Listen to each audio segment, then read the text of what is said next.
School of Poets is going to be you prayer. I want to thank you all for an opportunity to pray. Right when I finish this prayer, I'll be sharing briefly my journey traveling throughout America. This prayer is going to be bold. God's been dealing with my heart.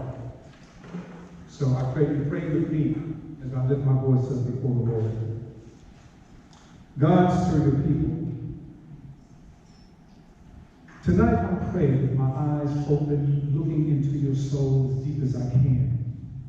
I'm asking God to stir you, quicken you, embolden you to take a stand and expose the unrighteousness that is terrifying our land.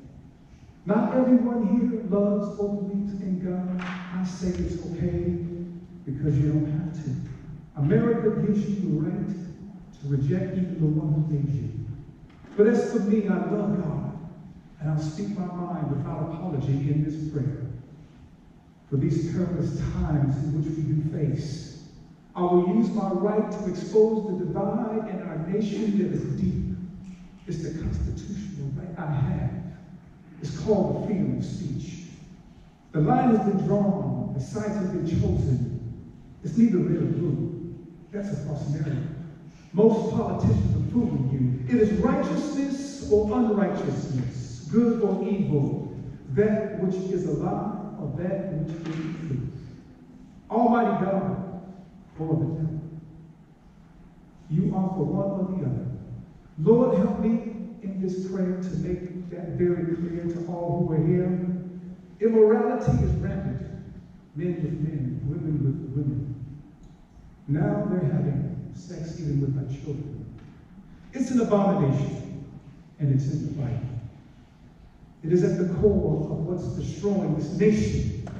Perversion rooted in the love of self, manifested, directed, projected, all the while destroying the very culture of our society.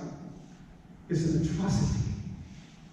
We who choose to love God above all are the warriors who will arise in this hour of cowardly compromise, who will look political correctness in his eyes and boldly testify that America is because God's hand brought her forth.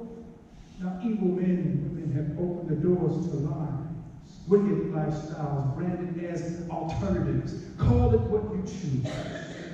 It is still seen by God's rules. I pray, God, that you stir your people, burn within their hearts to speak loud and clear. The sin is a reproach to any people. And only righteousness will correct and uphold this nation we hold dear. We, your people, repent of our cowardly ways. We have withdrawn ourselves from fear of men's face and have not declared your word, regardless of the consequences we must endure. Our children have been sacrificed on the bloody altars erected by Planned Parenthood. They set up shops through our neighborhoods. Morality is not a life we can legislate. It's a work of conscience, that part of your heart that belongs to God, lest you be reprobate. In cities throughout America, God's people are taking measures to stand in the gap, to uphold the rising tide of demonic endeavors. For those who are looking back into the eye of my soul, listen to me. Arise and be bold. Let the story of God's righteousness be told. Call it like it is. It's the truth that sets free. It's not about you or me. Those who believe that our God can reverse this evil agenda, declare out loud from the depths of your soul along with me. Amen. Amen. And amen. Now go to the depths of the land. Thank you all very much. Just want to wait my verse. And all of our written books and traveling this country. One of my books is Astonished. I rode my bike from Nevada to Texas. And my dad's book called A Dream to Rail, how the left is hijacking the conservative movement to deceive a lot of people. I want to thank Mr. Reed for an opportunity to pray. I know it's difficult, but that's what God put on my heart. So I'll keep you in your prayers as I continue to go throughout America. God bless you all. Thank you, William.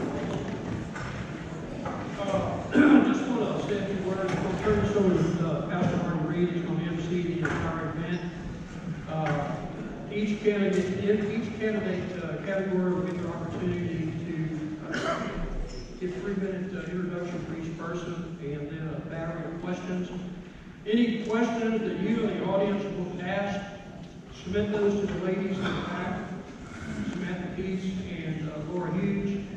They're going to sort the questions for duplicity, make sure there's nothing incorrect about them, and we'll bring this up here to the moderators and then bring it to all the candidates. I'm going to say that appreciate all of you coming out. It was really a good turnout.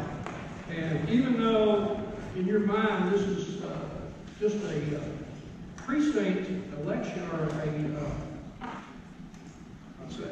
primary election, this is more than just a primary election. In Kaufman County, we have absolutely no Democratic challengers to any of our county representatives.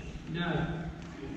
What this election means, with the exception of maybe 2 contests that have 3 candidates in it, this is your chance from the only election that you will have for your representative of whatever job they're asking for. This is going to be your chance to vote for that. That's it. The general election in November, that's just a procedure. That's all it is. Tonight, we're going to get to meet the candidates that are here to represent you. And this is your chance at democracy. This is a democratic process. It's going to happen one time on March 3rd, and you may get one more opportunity in May for the runoff election. That's only two candidate categories. So it's extremely important that you take advantage of this and question these people and try to understand who they are. Because with no Democratic counterparts, there will be no November election as far as we're concerned. This is going to be it. So I appreciate you coming out, and I'm going to turn this over to Mr. Marty Reed, who's going to moderate things for us. And please be respectful to the candidates. They do this out of compassion and loyalty to the county, and they do it primarily out of their own pockets. A lot of these people are paying for this out of their own pocket. So please be respectful to the candidates, irregardless of who you are behind. Doesn't matter. They're all trying to challenge for something that they believe in to represent the county. So I hope you enjoy it. Here's Mr. Pastor Martin Reed. Good evening. We're going to do this based on the way they are ranked on the ballots. And so first up is for President of the United States. So if Mr. Donald Trump would come up. Or his representative. He really was supposed to have a representative tonight, but I haven't seen him, so he may not be here. So with the exception of the Honorable Keith Bell does not have an opponent in the primary, so we're going to let him go first and let him come tell us a few things. Mr. Bell, would you come please?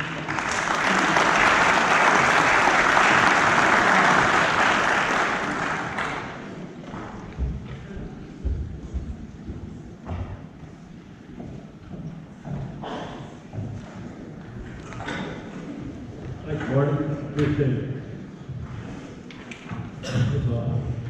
Good evening, everyone. I appreciate you taking the time to be here tonight. There's nothing more important than we can do just on our meeting of paid a supreme sacrifice for us to have this ability. And I appreciate you coming out here to be informed and to honor their sacrifice. From the beginning, as your nominee to the day, it's been my absolute honor to serve as your conservative voice in the Texas House. We exceeded expectations and we have passed 61 measures from the Republican Party platform in the 86th legislature. My first session, I was proud to pass several local bills that benefited HD4, Kaufman, and Henderson counties. And those went on and were signed by the governor and have now into law and been implemented. While I did support numerous bills that benefited our county and our district, I supported conservative legislation aimed at defending our Second Amendment, protecting innocent lives, securing the border, strengthening our public schools, lowering school property tax rates, cutting regulations, supporting economic development, and rebalance the state's budget. But the upcoming elections are more important than ever as the Democrats truly have set their sights on Texas. And they have in their agenda for them to be the majority. And currently, with only a 9-seat majority in the Texas House after the last election, it is imperative that we maintain that majority. With that majority, we maintain control of the Texas House. With that majority, we maintain the control of the redistricting process. And with that control, we'll keep Donald J. Trump as our president of this United States. As Republican Party leaders here tonight, it is our job to educate and engage the electorate moving into Kaufman County. These young families will change the face of Kaufman County politics, and we must seek out and support these young Republicans willing to serve our communities and our county. They are our future, and shutting them out will be our ultimate demise. And I implore you and hope that we'll embrace these young Republicans. Matter of fact, we've started a young Republican club in County. And it's important we must be unified around our nominees and not tear down our own house. Paul, in his letter to the Corinthians, said again, if the trumpet does not sound a clear call, whom will get ready for battle? Though we may not have Democrats in this election, in this general election in this county, they are coming and they are moving this direction. We see the western part of this county growing. The school district in Forney is growing about 1,200 kids a year. And these are young families, they're millennials, and they're coming from all over. As an unopposed Republican candidate and your nominee to represent Texas House District 4, I'm committed to just that and helping our fellow Republicans keep Texas free. And it's my hope you will join me in this effort. Thanks again for the opportunity.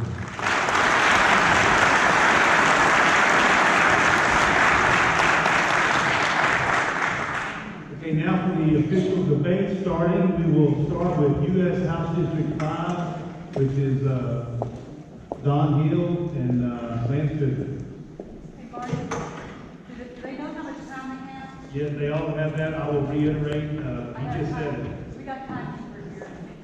Each candidate will be given 3 minutes for your opening statements, and then we'll have a slew of questions, could be as many as 5 for each candidate. You'll have 1 to 2 minutes to answer each question. And so,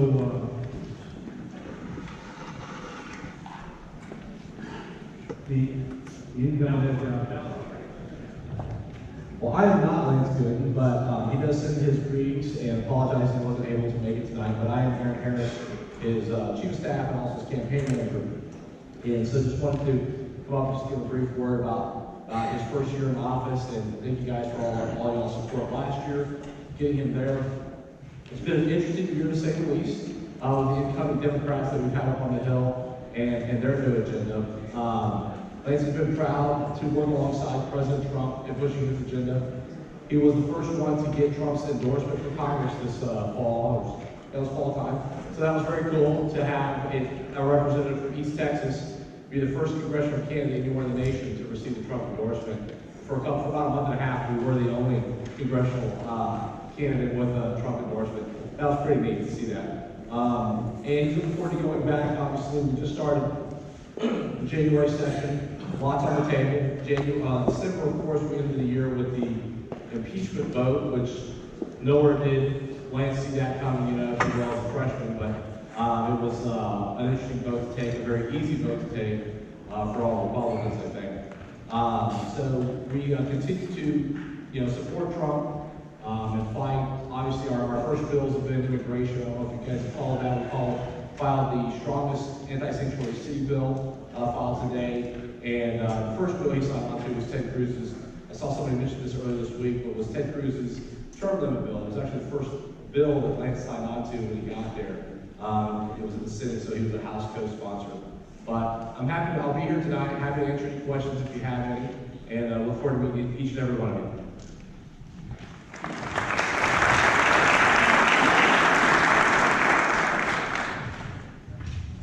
Good evening, everybody. I'm Don Hill. I'm running for U.S. Congress, and I'm running against Lance Gooden, not Donald Trump.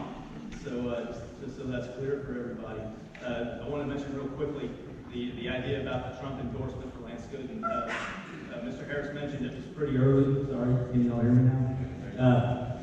So, Mr. Harris mentioned that endorsement came early. In fact, it came so early that it came before I ever entered the race. So, there's nothing out there that I'm aware of that Donald Trump, the president, has looked at our two records, Mr. Gooden's and mine, and determined that he favors Mr. Gooden. So, unless there's something else there that you know about, I'm not aware of that. Okay, so that's that. I can say this, you all know the president, and I'm going to tell you all about my background. I'm a military veteran, I'm a small business owner, and I've worked for 30 years, and I'm not a career politician. So I feel like the president, once he considers my record, he may have a pretty favorable view of me as well. Surely the president's probably not going to try to weigh in on this and swing this race one way or the other in the primary when he's got two candidates like us. Tonight, there's, I know there's one here. Is Betty Brown present? Ms. Brown is not here. I guess she's a former state rep from this area, as you know. And also Dr. Stuart Spitzer. I saw him. Dr. Spitzer, are you here? Back there he is. Okay, so Betty Brown and Dr. Stuart Spitzer, both state reps from this area for significant periods of time. And I am honored to say that I have the endorsement of both Ms. Brown and Dr. Spitzer. These are two people who are from this area, who know this area well. They also know Lance Gooden and his background and his record in Austin, and they know my background. They met with me personally and talked to me, and they endorsed me. Here's my beliefs. I believe first that the seat belongs to the voters of this district instead of an incumbent politician. Each race, the voters ought to have a choice to choose who they want to represent them. They shouldn't have to go with just an incumbent who was in the position and gets to decide for himself when he wants to come back from D.C. That's a decision that the voters get to make, and that's part of the reason why I'm running in this race. The other is that our representatives, especially in D.C., are supposed to have broad and deep experience as businessmen, women, and also military experience is very important. I've heard from voters. And I have 30 years of experience working. I'm a small business owner. I started my own law firm about 13 years ago. I have 21 years total experience as a lawyer. I have almost 7 years experience outside of the law in other industries. And I had 9 years in military experience. My family had, I was an Army paratrooper. I have, my family has 4 generations of continuous service in the military, and our family has skin in this game, as we say. So thank you, and look forward to speaking with you tomorrow.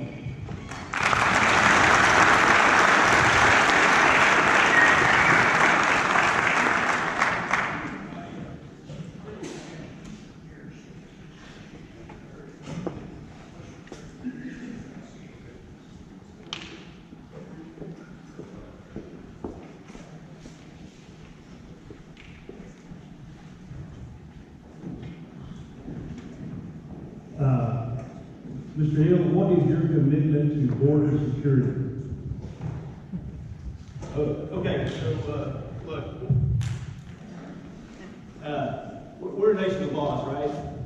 The law says that we are required to secure our border. That's the federal government's job, and the federal government should do that job. The border has to be secured before we move on to issues like how to address the status of people who are already here illegally. All the proposals rolling through D.C. recently have been about trying to address the status of people who are already here illegally and the benefits or services that people provided to them, as opposed to fixing the holes at the border first. So my commitment is that we will secure the border first, then we will address those additional issues. They have to be done in that order. You have to stop the flow first. And the president has made great strides in this, what he's doing with the Central American countries and with Mexico. He has pressured them, and without the help of legislation from Congress, to take up those steps to secure their own borders, to stop the flow from further east in Central America.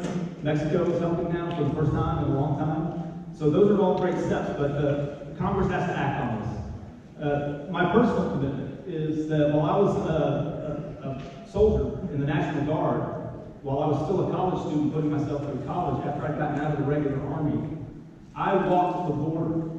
I was on a patrol with Border Patrol officers. We were a 6-man team out there on our own, and I was walking the border, carrying a rifle, live ammunition in it, to make sure that our border was secure. And we were successful at working at that, and we need more steps like that. Currently, we have well over $20 million, $20 trillion deficit. What programs or things would you be willing to attack to cut federal spending? Great question. Everybody wants to ask, what specifically are you going to cut? The fact is, we're probably going to have to look at cutting everything, right? When you're that deep in the hole, everything has to be, there has to be an across-the-board approach. There are areas where I think we can focus. There are activities that the federal government is involved in that are not, either not core authorities, not core principles. There are areas where the federal government is operating where it really has no constitutional basis to be operating.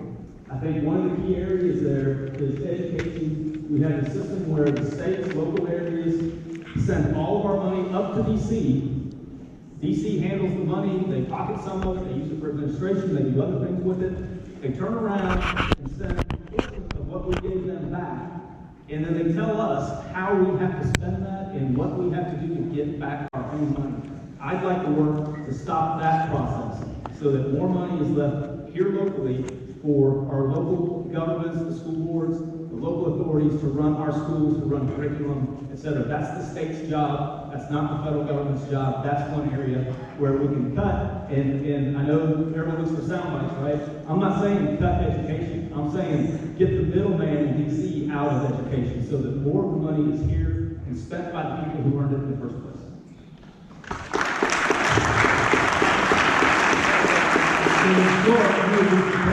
Department of Education. That was going to be my follow-up question. That's a great question. That would be a good follow-up. Let's talk constitution.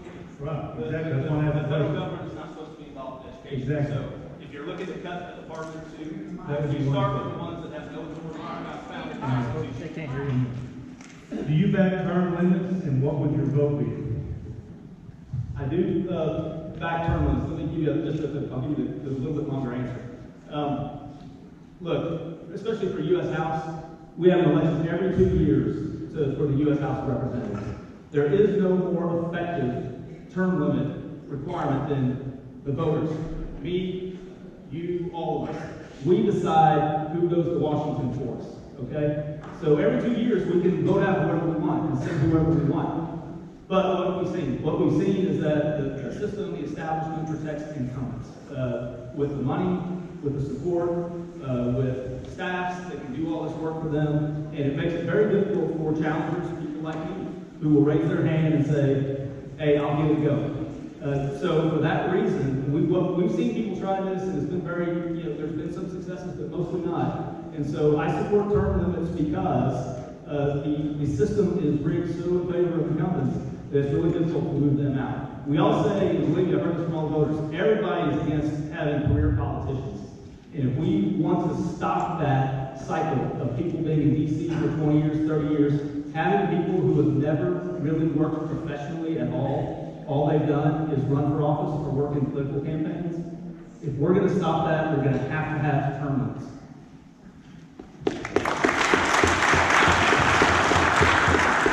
Do you believe Congress should give lifelong pensions? No.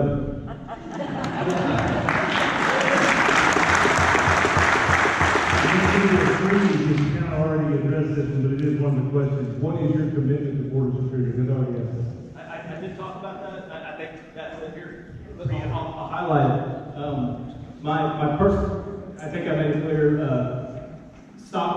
secure the border first, then deal through legislation with these other issues. There are important issues about the status of people who are here. And let's acknowledge that there are children here who were brought here by their parents that had no business. They weren't involved in the decision. They weren't involved in the process. We have to look at that and address those things, but we cannot address those first. We have to stop the flow first. Then we deal with the follow-on questions and issues. My personal commitment is, I was down in the desert in the Rio Grande area down there, and with some Border Patrol officers, reporting on movements of drug traffickers and other people who were running across our borders without our permission and endangering American lives by doing it. And our job and my commitment down there was, I was, as a National Guardsman, I took time off of my studies from college and went down there and walked the border with a rifle with live ammunition in it to stop this criminal activity on our border that is causing so much trouble in our country.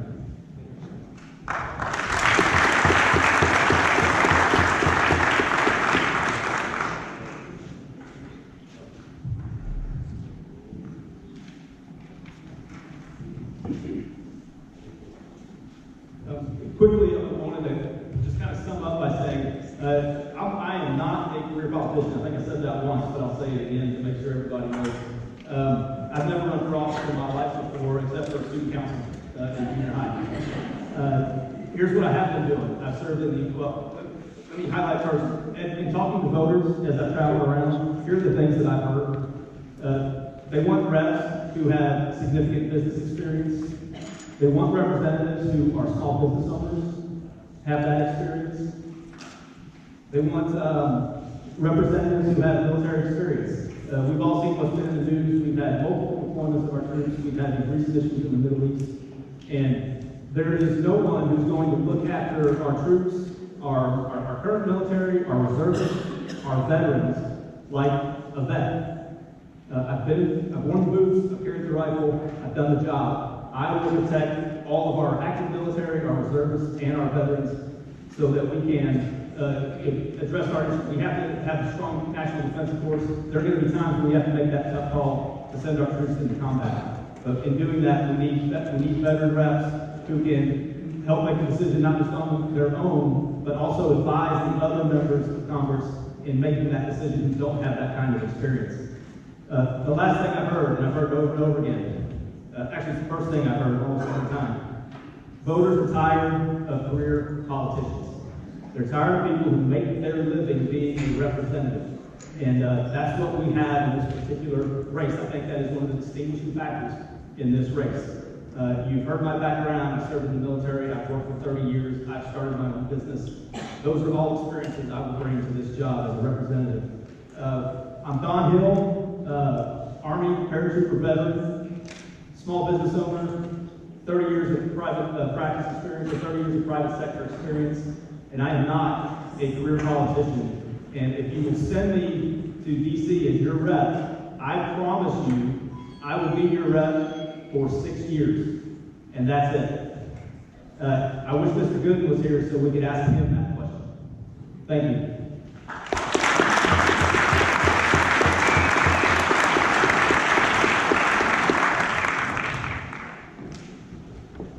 The next race is for the judicial 422nd Judicial District. We have 3 candidates: Shelton Gibbs, Carrie Ann Bradford, and Chad Johnson. Y'all will come up.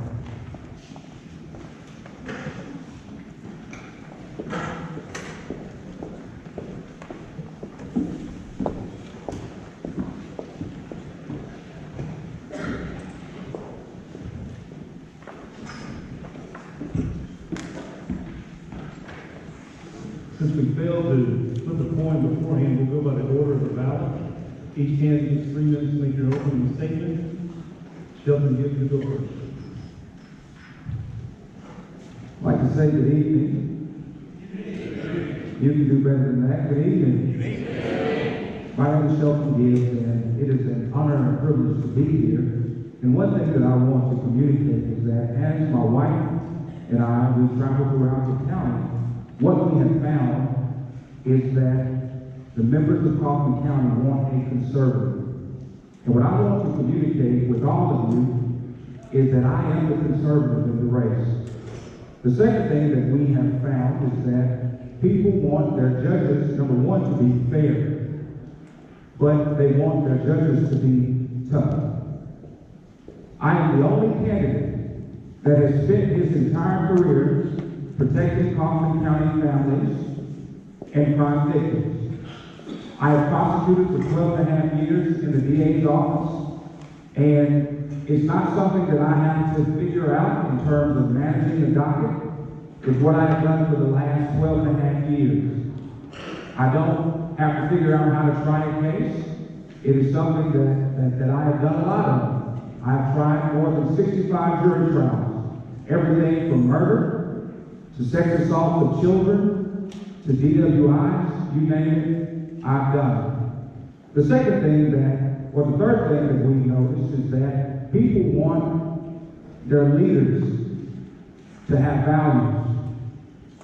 Conservative, Republican values. I'm also a Church of Christ minister. My dad was a Church of Christ minister, or he is a Church of Christ minister. His dad was a Church of Christ minister, and his dad was a Church of Christ minister. And I'm also a Church of Christ minister. I serve the Lawrence and Water Street Church of Christ in Dallas, Texas. And one thing that I can tell you as I take my seat, because I know that my time is almost up, I have 1 minute. It is less important about what a person does. And let me explain that. You can teach anybody to practice law. You can teach anyone to be a school teacher, but it is who you are as you do whatever it is that you do. And so what I'd like you to understand about me is that my name means something to me, and it means integrity.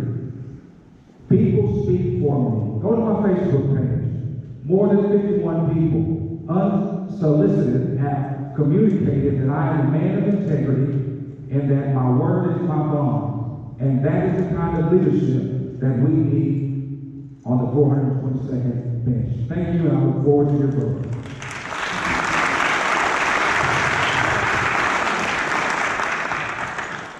Mr. Ian Bradford.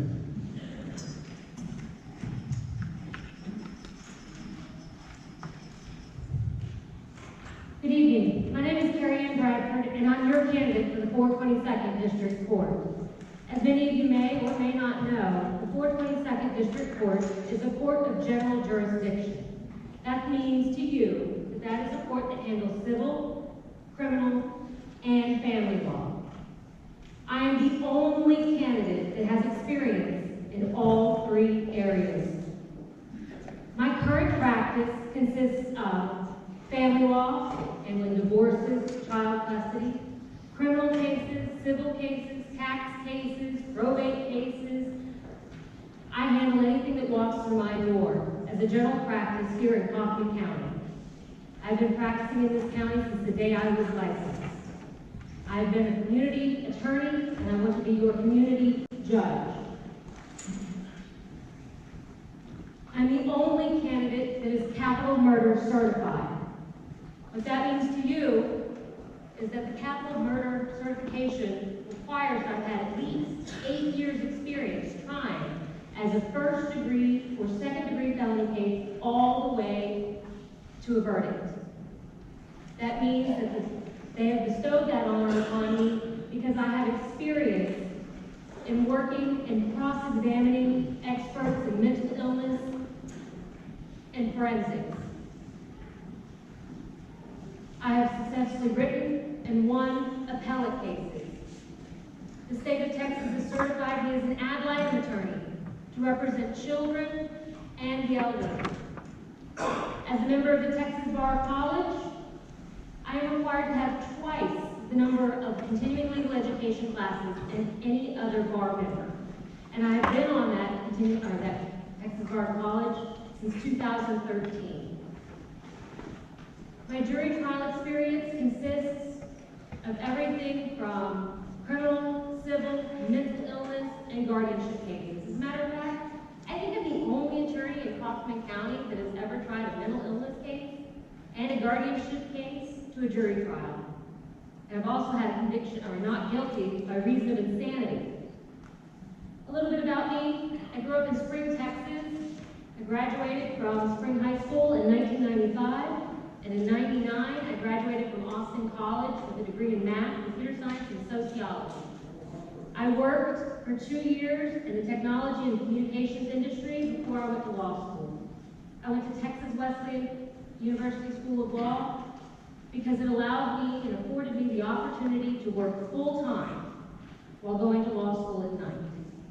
I attended law school beginning in the fall of 2001, and I graduated in July of 2004 and sat for the bar and was admitted that November 2004. I serve on a multitude of boards here in Kaufman County, to include the Children's Advocacy Board, the Dallas County Community College Police Academy Advisory Board, and the Corny Education Foundation. I'm embedded in this community, I'm staying in this community, my children have grown up in this community, and I look forward to your vote in 422nd District Court on March 3rd.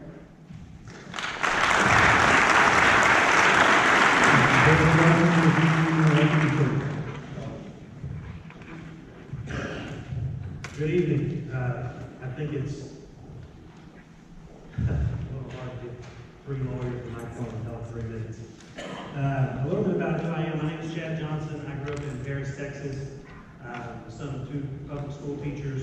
I went to college at Oklahoma Baptist University, where I studied applied ministry with a youth emphasis, and then went to work with juvenile delinquents in the juvenile justice system in Oklahoma for about 3 years before I went to law school. I graduated from SMU Law School in 1999 and immediately began a civil trial practice in Dallas. I've been with the same firm doing civil trial work for over 20 years.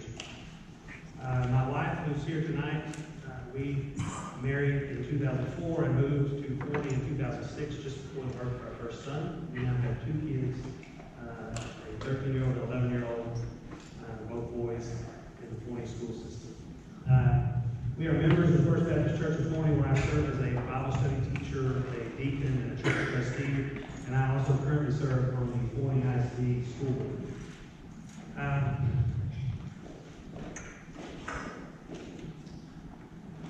I'm a Christian, a husband, a father, and a trial attorney in that order. And I was reminded tonight, I'm going off script, so this is dangerous. I was reminded tonight during the prayer, and today on Facebook, somebody posted a comment that said, the Bible has no place in our court. We're a secular nation. I was talking to somebody tonight, and I said, that's just ignorance of history. We're not a secular nation, and I'm not talking that we have biblical courts, but we need to send somebody with biblical, conservative, traditional values into our public offices. The prayer tonight reminded us of that the people of faith are being chased out of the public square. They don't want to hear from us. And it's up to us to stand up and make sure that we're putting people of good character, high morals, and the values that we hold dear into those spots. So that's one of the reasons that I got in this race. The other reason that I got in is we need somebody on the bench who has significant civil trial experience. We'll all stand up here tonight and tell you, yes, we will be tough on crime, and we will. I know we're all here at a political event, but that's true. We're all going to be tough on crime. A serious crime deserves serious punishment. As our county grows, we're getting a lot of crime moving in. So we need to be prepared for that. But I bet if I took a poll in this room, most folks would say, I'm not probably going to wind up in the courthouse on a criminal matter. But you might get sued by your neighbor. You might get in a car wreck. Your business may get sued. And if that's the case, we'd like to know that somebody at the courthouse has actually tried a civil lawsuit before. Because Judge Chitty, who's retiring from this position, is the only judge down there who has any civil experience. As Ms. Bradford mentioned, they're courts of general jurisdiction. Well, we have 3 judges that are former DAs and criminal defense attorneys. And when Judge Chitty retires, we're losing the only attorney with civil experience. And so those are, I know my time's out, so those are a couple of reasons I'm running. I would appreciate your support and your vote as we continue this campaign. Thank you.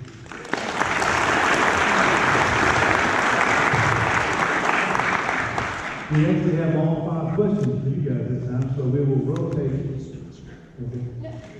You didn't need it. We'll rotate who goes first. So Shelby, you go first in the first one. Second one, come on down, around, so that goes. The first question is, what is your plan to move the criminal docket efficiently and effectively? And just a word of caution, you guys, if you'll hold this closer to your mouth, we can hear better. Public way of what it is.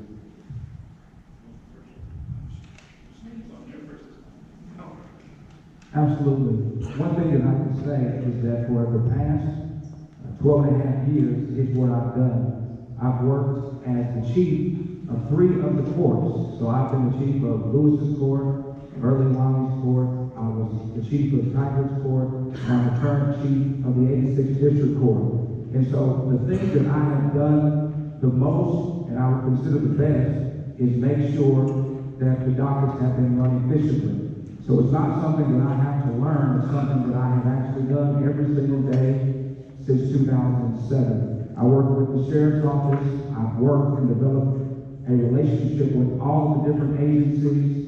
And so when I think about my vision of the court, I want to make sure that number one, fairness is at the center of everything. I'd like for the small guy to get a fair shake as well as the big guy. And when I think about just the generic job of the court is to make sure that people can come in and get their cases moved as efficiently as possible, and that is what I have done each and every day for the past 12 and a half years. Thank you.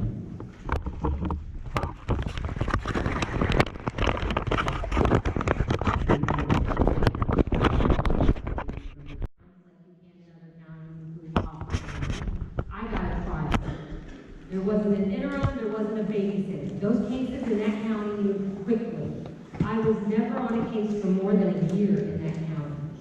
Kaufman County needs to adopt a system that moves cases that quickly. As much as I hated being litterdized as a defense attorney, as a prosecutor, and as a citizen of Hunt County, that was brilliant. It was great, and I want to bring that to the citizens of Kaufman County. I don't want more of the same. We need to move our cases quicker. Judges don't need babysitters. You don't need to be dragging the prosecutors and the defense attorneys and the defendants to the courthouse every 2, 3, 4, 5 weeks just to see what's going on. That's what telephones and all other sorts of communications are for. The prosecutor and the state can do that on their own. When they're ready to plead a case, come on down to my courtroom. I'll be available and I'll take your plea at that time. But continuing to babysit cases and drag them out over time, I'm not going to do it. I'm going to move my docket quickly, effectively, and efficiently.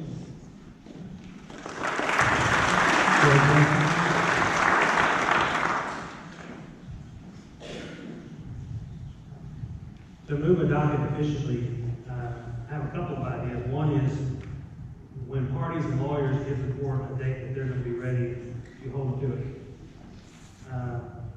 I understand life happens sometimes and things have to get moved, but one of the things we can do to move both civil and criminal cases efficiently is set deadlines and stick to it. The other thing that I would like to see implemented if I'm the judge of the 422nd is what I would call a submission docket. There are certain things, particularly in civil cases, that you don't need a hearing. You can submit your arguments in writing, and we have a deadline set that the response will be due and the decision will be made on the papers. Too many times a hearing is lawyers showing up to just re-argue what they've already written down for the court. Things can be decided without taking up the court's time because criminal cases are always going to get priority of the court's time. And there are certain things in criminal cases that can be decided on the papers. Now, there are certain things that can't. You have to have due process for the criminal defendants. But these are some ideas that we can move things along, set deadlines, stick to them. Things that don't need court time, decide them without it, so that we can get the things that do need court time heard and get things moving.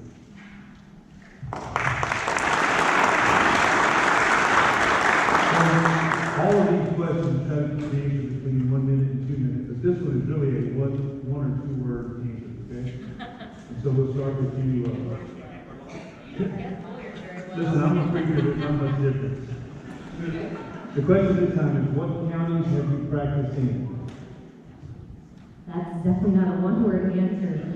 Just in this year alone, Kaufman County, Dallas County, Ellis County, Hunt County, Bexar County, Henderson County, Harris County, Denton County. I might have missed somebody.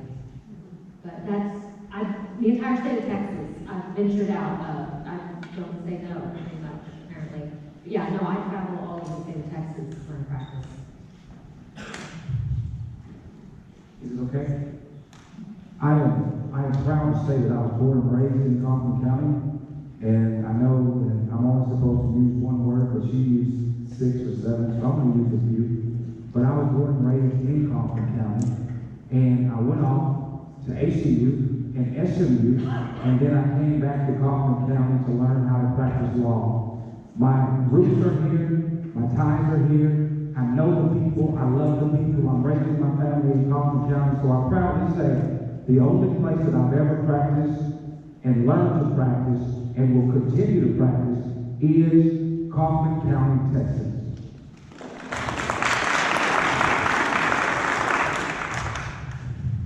Sorry, it's not gonna be a one-word answer. I mean, Dallas County, Tarrant County, Collin County, Denton County, Kaufman County, Hunt County, Harris County, Bear County, Travis County. And I keep going, but my practice is all over the state. I can start venturing into other states if you want me to do that as well. But, so it's not really a one-word answer, but my practice takes me pretty much wherever the case is filed. Okay, 2 of y'all have not been working. Nothing should have, but he took more than y'all did. It was a good answer. Chad, you go first on this one. Describe your experience with divorce or child custody. I do not handle divorce and child custody cases. I do work in the periphery of them, oftentimes having clients who either have assets or are mixed up in the divorce case because one spouse or the other needs their assistance in the case. Prior to attending law school, I did work frequently in the juvenile justice system, so there were a lot of custody issues, there were a lot of out-of-home placements that I work hand in hand with juvenile justice and the court system there, getting those kids back home, trying to get them where they needed to be. So.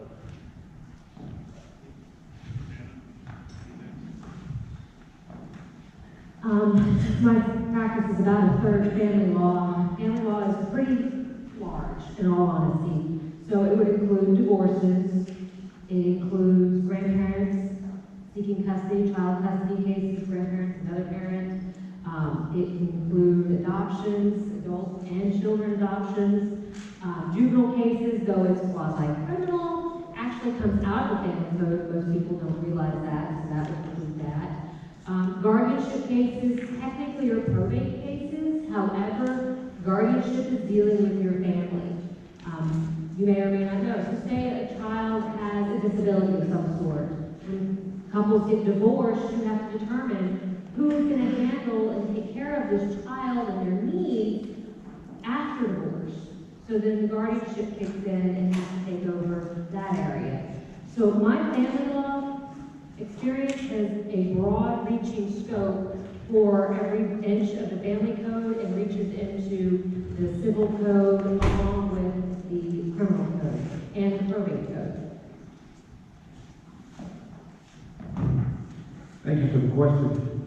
I'll say that my experience in the other areas is not extensive. I must admit that. But here's what I will say, is that it's real easy to espouse that you've done a lot of different, or you've practiced a lot of different areas of law. I've heard the saying, jack of all trades. Have you guys heard that saying? Here's what I want you to appreciate, is that it's not so much how much you do, but it's how well you do it. You wouldn't want me, even though I fix my toilet, to come fix your toilet, because that's not what I do. The important thing is this. In the courthouse, the people that we practice with speak for us or don't speak for us. When I think about my peers, and I'm talking about appellate attorneys, civil attorneys,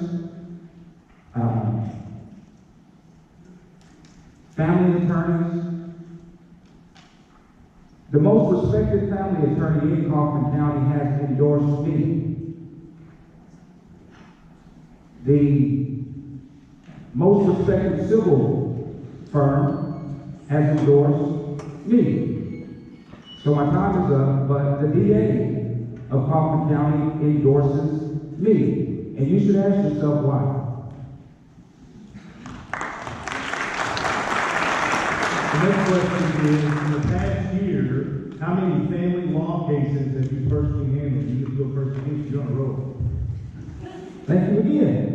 I do not handle family cases. As most of you know, I've already told you that I'm an assistant district attorney, but I will say this, that as a minister of the gospel for 7.5 years, what I understand is that family is the most important bedrock relationship that the world is built on. And any judge has to have compassion for the family and understand the place that the family represents. And I have counseled more people in terms of family issues as a church minister, and even in the office, people with family problems come to me. So although I don't have the experience in practicing family law cases, I do have a heart for the family, and I think that that is the most important piece of understanding the role of the judge in terms of the family.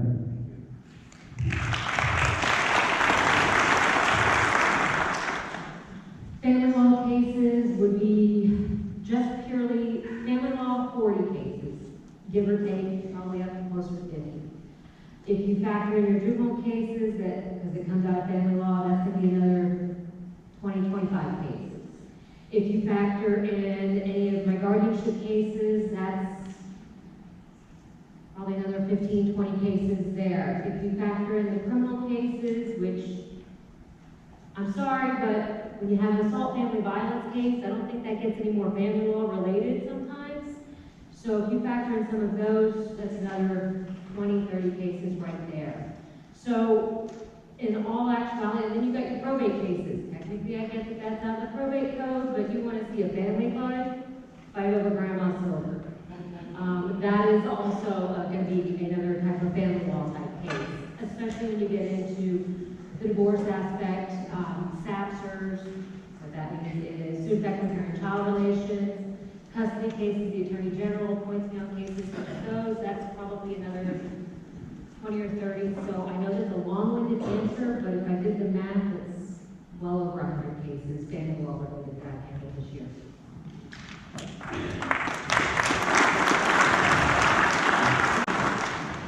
Well, as I mentioned, I couldn't say that I handle family law cases. I have been involved in probably half a dozen to a dozen over the past year where someone's either dealing with a property separation, maybe family members suing one another, but that is not typically what my practice involves, though I sometimes get into family issues as well in probate type matters, where we have fight over assets after someone has passed away. There's probably another half dozen to a dozen of those, as I deal with a lot of life insurance companies and some other trust companies that deal with those sort of things in this state.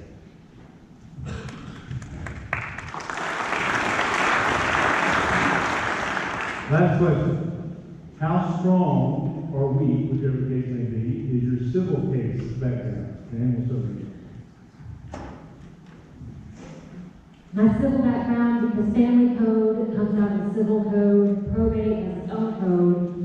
I would say, though I will admit, I'm not probably to the level that Chad is, I think my civil code experience, or civil experience, is pretty darn significant, because I have tried civil cases. Matter of fact, I've tried several this year alone, because I handle tax cases, those come out of the civil courts, probate cases, sometimes lap over into the civil code because we're arguing over the property aspects in regards to how to divide, who's going to get what.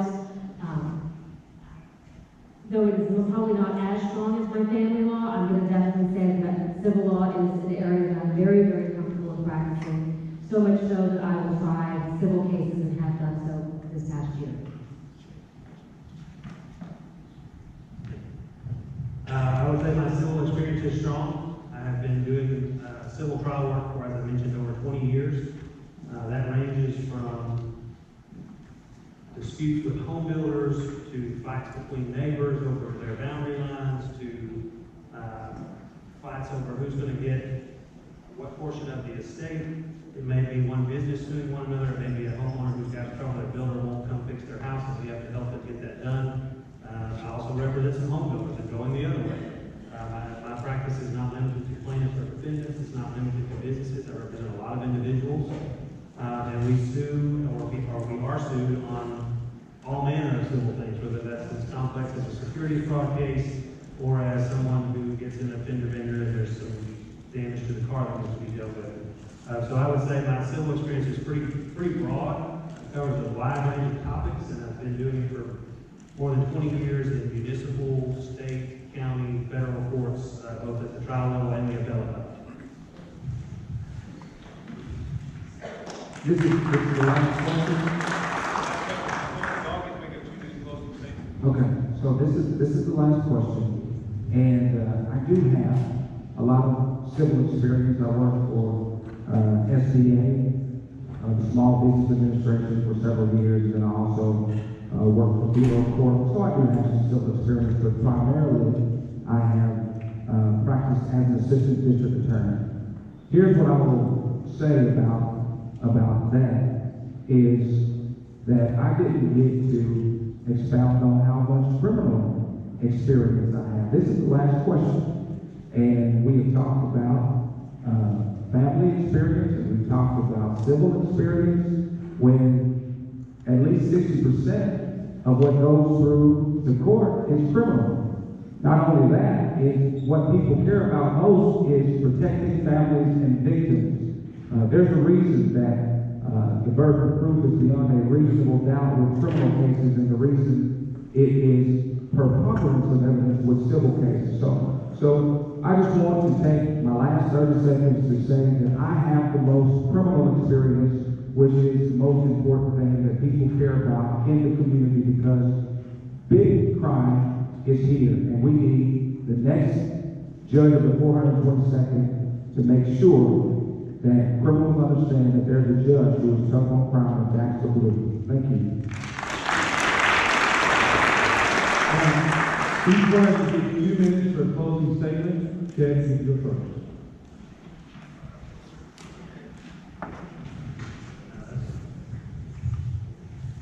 As I mentioned, we're all going to be tough on crime. We all recognize that the county is growing and the crime is growing with it. And it is important that we have people in place that will understand a serious crime deserves a serious punishment.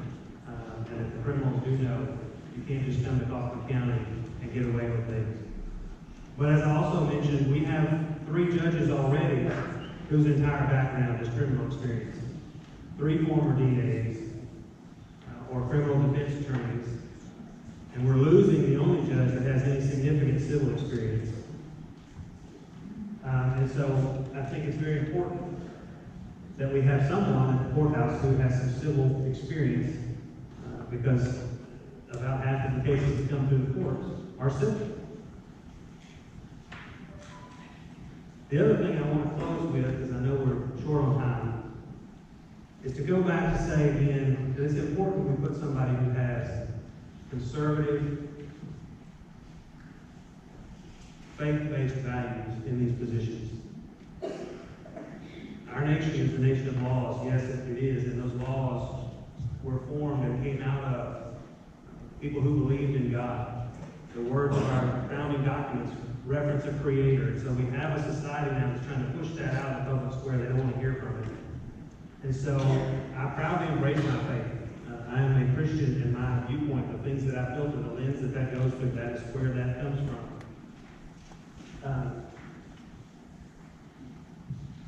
So you have my word. If I'm fortunate enough to get your vote and become the next judge of the 422nd, that I will bring those values to the courtroom. You also have my word that I will bring conservative values, that I will not legislate from the bench. I will apply the law as it is written.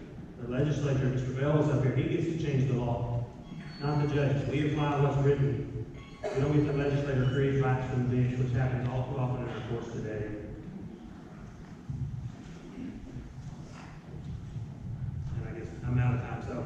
appreciate your support. Thank you for listening to all of us tonight. And thank you for coming here.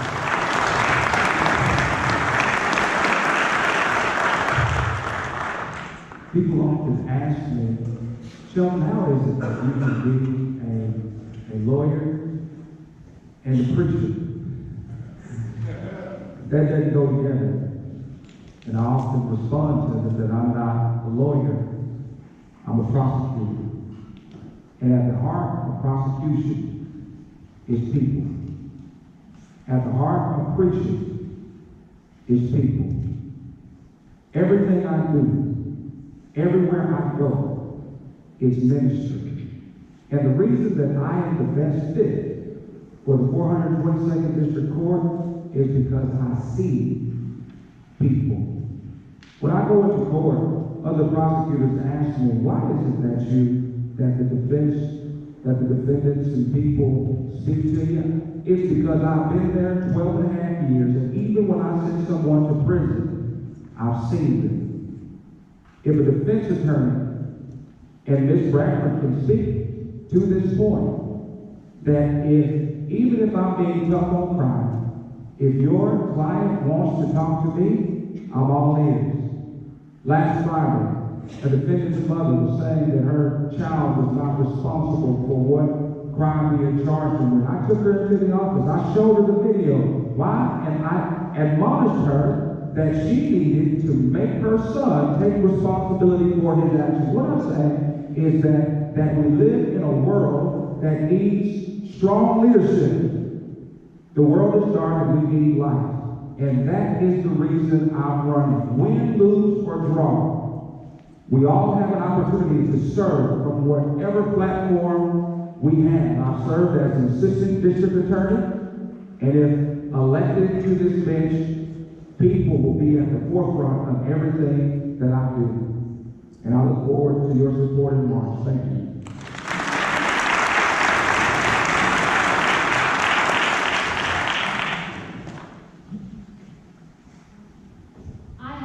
Into the eyes of a child whose home is torn and they're begging for me to help them.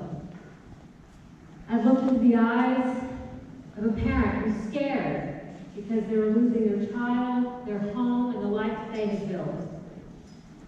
I have looked at somebody in the eyes of somebody whose business is struggling and they're hoping that I can help them because I am their last hope. I've been locked in jail cells with rapists and murderers, and known they were never going to change. I have celebrated victories with families. I have celebrated the joys of growing families through adoptions. And I have cried with victims. I am the only candidate that has experience in all three areas of law that this court practices in. I am the most well-rounded candidate for the 422nd District Court. I have the experience, I have the knowledge, and I have an understanding of each and every one of these cases from a multitude of perspectives. I have not represented one side only, not the other side only, but I have been all through these cases. I have been on the defense, I have been on the state, I have been for the plaintiffs, I've been for the defendant, I've been for the child, and I've been for the elderly. I've even represented a car. Ladies and gentlemen, I have that experience, and I want to bring that for this community. I am embedded in this community. This community means the world to me. My children go to school in this community. I am a member of the Community Life Church in Forney. I am a Sunday school teacher in there. I am in board of communities. I plan to move this court and its docket swiftly, but fairly. It is in the best interest of us, the residents of Kaufman County, that justice be dealt with swiftly. And I plan to do that by moving this docket and this court as quickly and as fairly as possible. Thank you very much. Thank you guys so much. And God help us in the time to begin judges to begin three qualified candidates.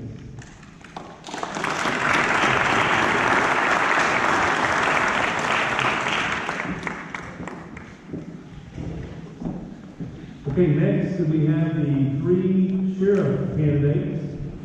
We have our current sheriff, Brian Beavers, Clint McNear, and Mitchell Patterson. Mr. Beavers, you are the incumbent. You get to choose. Do you want to go to the door? You want to go in first, second, third? All right. Okay, you got to try to come on to see who's going to go first. I'll flip it. You call it. Okay. I like that better than flipping coins. Okay, so Mitchell, you'll go first. With your opening statement, you have 3 minutes. Good evening. My name is Mitch Patterson II. It's a great honor for me to be here, to be a part of this race that's going to predict the future sheriff of Kaufman County. A little bit about me. I grew up in Dallas, Texas. I've called Kaufman County home for the past 6 years. I have a great 12-year law enforcement experience, training, and education for both Kaufman County and Henderson County Sheriff's Office. As a patrol deputy, I've made multiple relationships with several different people from all walks of life, and I've also gained a respect as a professional police officer. Also, I understand the importance of working with citizens, communities, local, state, and federal law enforcement, local, state, and federal government officials to come up with the best plan to best serve the citizens. Also, as a school resource officer, I co-founded a scholarship fund to raise money for seniors at both Barney Hospital and North Barney Hospital, which is the community I served as a school resource officer. Also, those 3 years I served as a school resource officer, that fund grew each of the 3 years I participated. I've also built relationships with school staff, parents, and also acted as a leader, educator, and mentor, and also an informal counselor for those youth. Also, I was able to get some insight on what our youth is missing in today's society, and that appear to be some people who care. A lot of times the youth get in trouble and they kind of throw away society. With that being said, I want to be the sheriff that implement programs such as restorative justice programs so that the youth can be held accountable for their actions without being placed into the penal system. Also, when it comes to the sheriff's office budget, I'll be innovative and creative to do more with less. I'm vested as a supervisor. I've also vested in the county. With me as sheriff of Kaufman County, you'll see lots of changes in the community. You'll see the production of the Kaufman County Sheriff's Office go up. You'll also see that the high turnover rate will go down tremendously with me as Kaufman County Sheriff's Office. My family's in Kaufman County, and I have an interest in Kaufman County.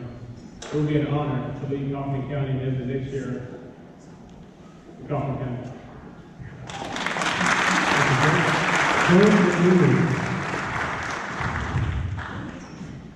Good evening, everybody. Good evening. I'd like to thank you for taking time to come out here. After the holidays, people probably prefer to stay in. Everybody's crazy after the holidays. Thanks for taking the time to come out. The moderators, I'd like to thank Sheriff Beavers for his service. I'd like to thank Mitch, who's been a perfect gentleman through this entire process. My entire life has been about service. I graduated from high school, immediately went to Marines. I was a military police officer, serving in the Marines. Upon my completion serving my country, I got out. I worked for the Plano Police Department in the jail for about 2.5 years in the jail there before going on and working for the Garland Police Department.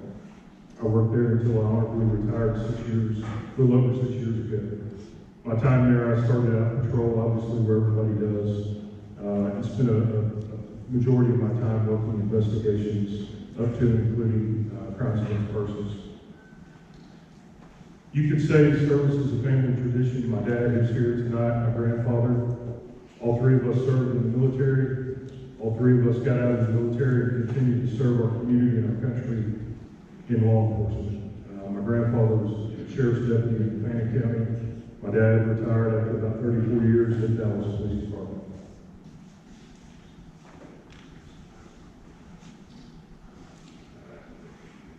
I retired 6 years ago. I wanted to be challenged. I wanted to do more. I started a consulting firm doing expert witness work, often hired by TML during civil suits to review for the court use of force, police shootings, policies and procedures. I was also part of a founding group that founded a company called Advanced DNA, and we were doing forensic genealogy for cold cases. My background is, I'm not a great polished politician or a career politician. I've literally been putting bad guys in jail, putting handcuffs on folks my entire career. I will be a street cop type of leader. We will be proactive. I will not have deputies driving around waiting for calls to drop. I will not, we will be proactively stopping crime here. I want people to know if you come to Kaufman County, it's a family place.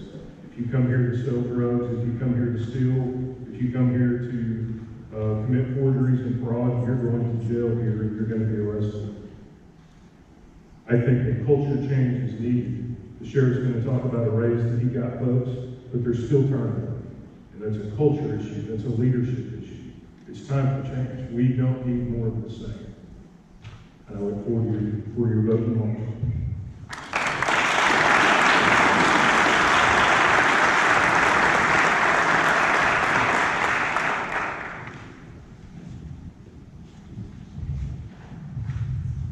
Well, thank y'all very much tonight for coming out. I greatly appreciate it. I appreciate the GOP getting everybody together. First thing I'd say is thank you very much for allowing me to be your sheriff for the last 3 years. It has been a great accomplishment. We've done great strides and things that we've done. The first thing about me, I'm the 4th generation in Kaufman County.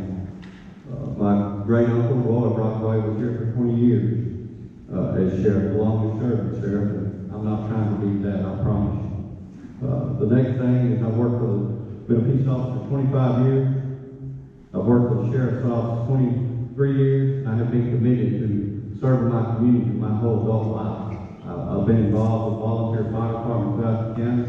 I've also been involved in teaching at Texas A&M, so I've been giving the community my whole life. The things we have accomplished at the sheriff's office, the first thing I did when I come in is I corrected the administration. I moved 6 people out and put them on the street. It's exactly what I did. It was a little top-heavy. Everybody thought they was going to get David Burns, and I loved him to death, but there was time for change. So we moved them people to the street, added more people, deputies to the street, didn't cost the taxpayers anything. The next thing that I did was we wound up starting a criminal interdiction unit. We have made 102% in the last 3 years in drug arrests in the county. I've started doing more efficient management. I've started looking at our budget. Yes, I got a pay raise for them, and I'll tell you, it did work. You can talk to the commissioners, you can see it. I can tell you the numbers for citizen card people leaving went down, and this last year was 12%. Where when I took over, it was 47% turnover rate. So I'm telling you, it's working. We've got to get to where we pay our deputies. Our applications have just started skyrocketing, but I'll tell you, I'm not going to hire everybody. The way I look at hiring people, and I interview everybody that comes to the department, no matter if you work in detention or if you work in dispatch. If I don't feel comfortable you sending you to my house to meet my wife, I'm dang sure not going to send you out there to meet the public. So I'm going to make sure I feel comfortable with each and everybody that works for us. So I look forward to answering all your questions. And like I've always said, I'm transparent, I'm straightforward. You can look at my budgets the way I present it, and I give my cell phone to anybody. If you want it today, I'll give it to you. You can call me. Ask exactly, and I will tell you anything. I'm transparent as it's ever been. Thank you.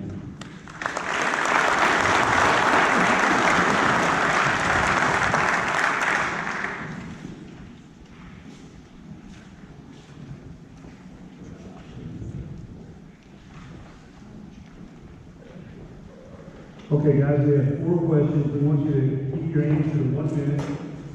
We'll start in the current order, and then we'll rotate as we go along. The first question is, what are your thoughts regarding officer retention besides continually raising salaries? Yes, I feel there does need to be a culture change. I feel like that's the biggest problem with retaining officers. I feel like if you make those officers feel like they're part of the group, feel like they're part of something special, make them feel wanted and welcome, I feel like we wouldn't have any problem retaining officers. I worked at a sheriff's office where we made a little bit of nothing, and you literally had to die out for somebody to get another position. So I don't believe that money is a fix-all when it comes to police departments. I feel like everybody want to feel like they belong. Everybody want to feel like they know who their boss is. They know what the situations are. Everybody's being transparent. Everybody knows the issues of the department.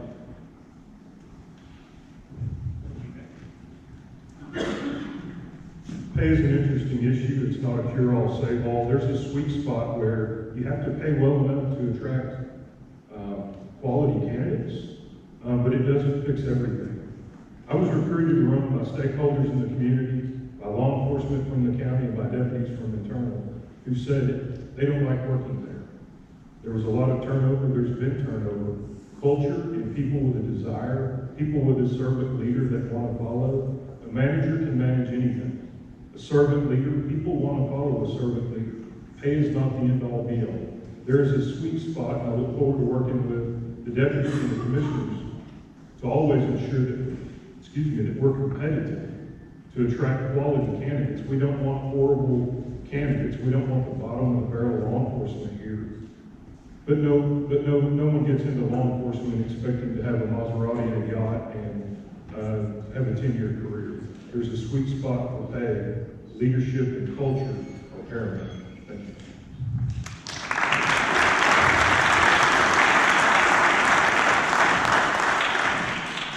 I'll tell you, since I've taken over these last 3 years, it has improved dramatically. You can ask a lot of people, you can see a lot of people that work for me, and they'll tell you how great things are moving, how we're moving forward, and exactly, I'm the one that walks around and talks to everybody, either if you're in detention, if you're in dispatch, if you're on the street, I'm out there with them, I see them, and I understand every issue that they have. They always bring it forward, and I always will address anything. But at the end of the day, no matter what, knowing about management, knowing about being a supervisor, administrator, everything that I've done, you're not going to make everybody happy. And if you do, you're doing something wrong.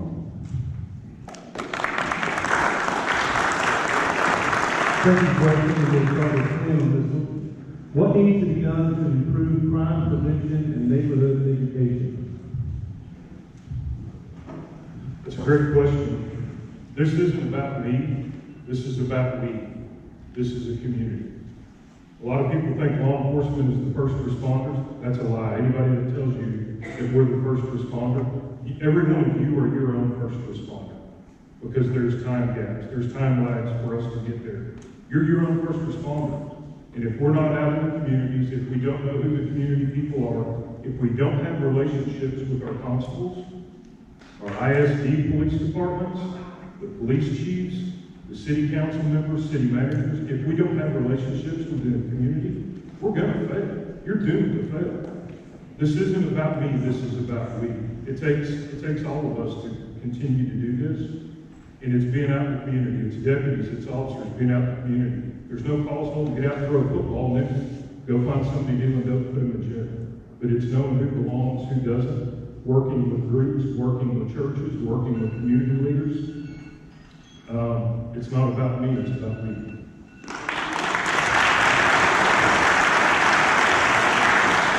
So we said it takes a community to police a community. And I am very active out there with our community. We have several crime watch programs going on. We have been teaching a bunch of training classes with the citizens' response to active shooter events. We've been going through a lot of training, so we're working with our community. I'm working with the police chief. I've worked with our constables. We just did a contract over, with Precinct 2 on how we're gonna handle them calls, so I work with everyone. I will always work on it. Everybody's gotta be willing to work too. So it's a two-sided street. But I enjoyed every police chief, just like I worked with one party today on a major issue at the jail and somebody at arrested. So I'm always big about working with our community, and we're out there touching each and every one that we can.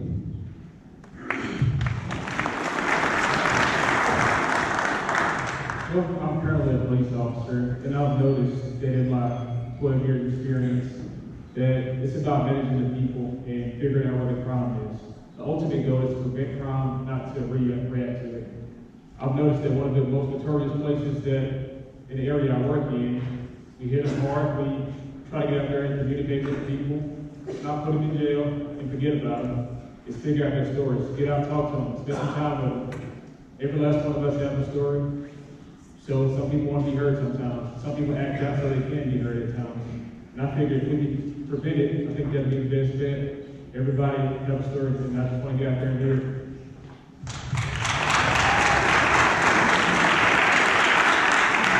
The next question will start with Sheriff Peters.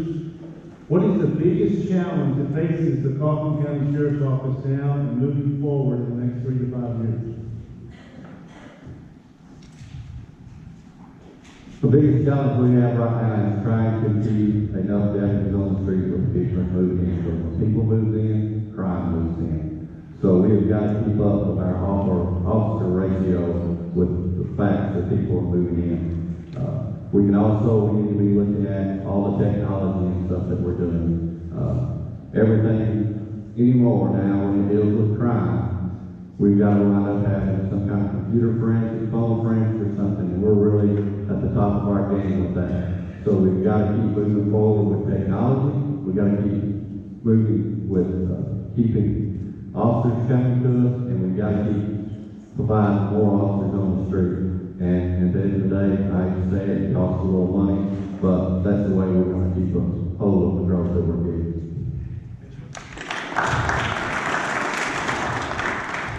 I feel like the problems with the Sheriff's Office coming up in the next couple of years, it's going to be like Sheriff Beaver said, it's going to be the population growth. I feel like we need more officers to keep up with that population growth. And at this time, it doesn't seem like that it's going to happen. That's why I'm going to work with the commissioners closely to ensure that we have enough law enforcement to cover the people and the crime that's being committed in Kaufman County.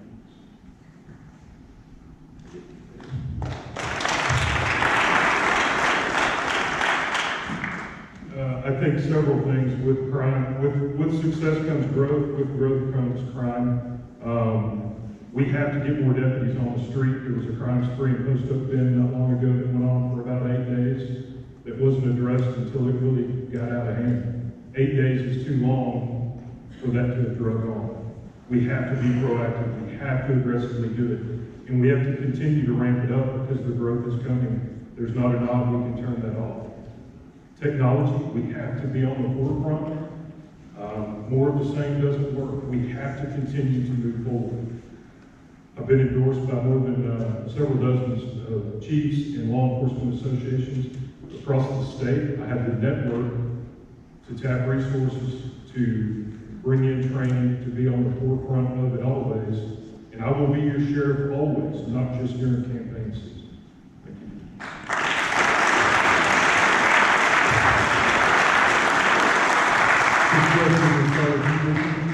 How many years do you have with supervisor, budgeting, admin, and jail admin experience? I have 2 years of supervising experience with UPS. I have no supervising experience with law enforcement. I really had planned on getting the supervising experience. My main thing is the boots on the ground. I'm the boots on the ground guy. I never want to pull back and get away from the people. I have 1 year of jail experience where I deal with the same people that I deal with on patrol on a daily basis. But my main focus is the boots on the ground. I do not want to get away from the people. I want people to know who I am. I want people to see my face. Like I said, I want to know people's stories. I want people to know mine.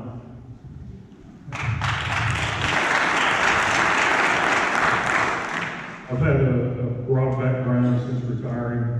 I led the Garland Police Association for a number of years, which is over 330 officers, working with the mayor, working with council, working with the chief on benefits, pay, internal issues. Since retiring, I worked with the Texas Municipal Police Association, where I travel the state working with counties and municipal governments on pay issues, leadership issues, budget issues.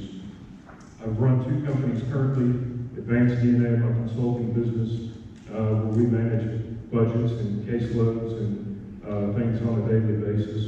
All of that in addition to my law enforcement background.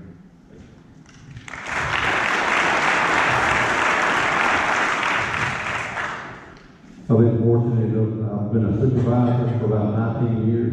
I've been doing management administrative for the last 10. I've also worked on budgets for the last 10 years. And I have overseen, which is one of the biggest liabilities the county holds, is our county jail. I've been overseeing it since '09, and I can knock on wood and say that I have not been sued yet. And that is very unusual in county law enforcement, not get sued in your jail. But that is our biggest liability that we hold, and we need to make sure we have good management.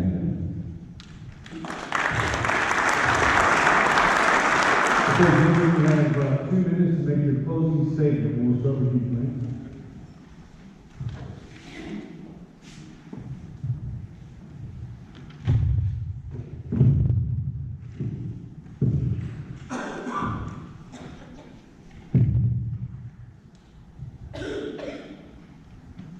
I didn't take this lightly. I appreciate all the candidates here choosing to jump into this, the families that are supporting them here.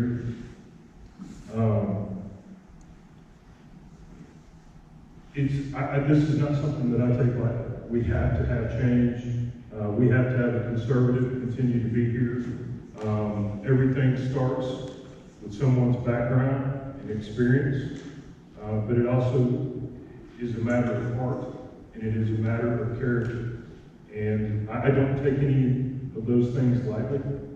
I think my endorsements speak loudly. The chiefs and all the associations around. I can assure you I've not been out, beating on doors at the last minute, begging for endorsements, or, asking to be put on boards, or trying to do anything in the night inning to build my credibility. I'm kind of a what you see, what you get kind of guy. I can tell you I'm conservative. I've been asked a lot about Second Amendment. I've been asked a lot about all of that, and it all starts with family. My wife's here. I've got 2 boys. I have 2 grown stepchildren. I go to a cowboy church. To say I'm conservative is probably an understatement. I'm a Trump-supporting, Second Amendment-loving, Christian-based, Texas-loving conservative. It's just kind of a what you see what you get. And the most thing I'm proud of is I'm standing here today on my very own merits. I've not been helped along the way by a politician. I've not been helped along the way by a parent. I've not been propped up by an organization. I stand here today on my own merits, win, lose, or draw. I stand here today on the things that I've done, not helped, poked, prodded along the way, as a post-turtle, I guess, as they say. And I look forward to your support in March, and I look forward to working with everyone here and all the deputies on the streets tonight. Thank you.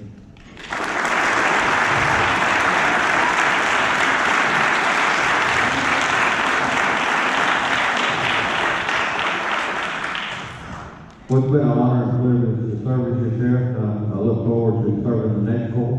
But I will tell you that we have made great strides. I think if you talk to all the deputies, the jailers, the dispatchers, they like where we're going.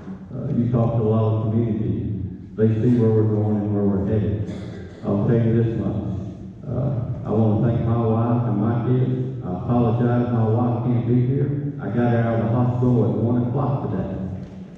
But she is doing better, so she couldn't be here. And my 2 kids and my family, because they've been with me through everything. And I'm telling you, this is the second one. And till you put your family through politics, it's nothing that you've ever seen before in your life. But I'm an honest person, straightforward. You see what you did with me. I I've worked my way from the bottom all the way to the top as a jailer all the way to the sheriff with y'all's support. And I'll tell you, it has worked well, knowing the county business, knowing the county sheriff. That's what the sheriff's office does, and it's a big responsibility. I've got tons of endorsements from tons of sheriffs.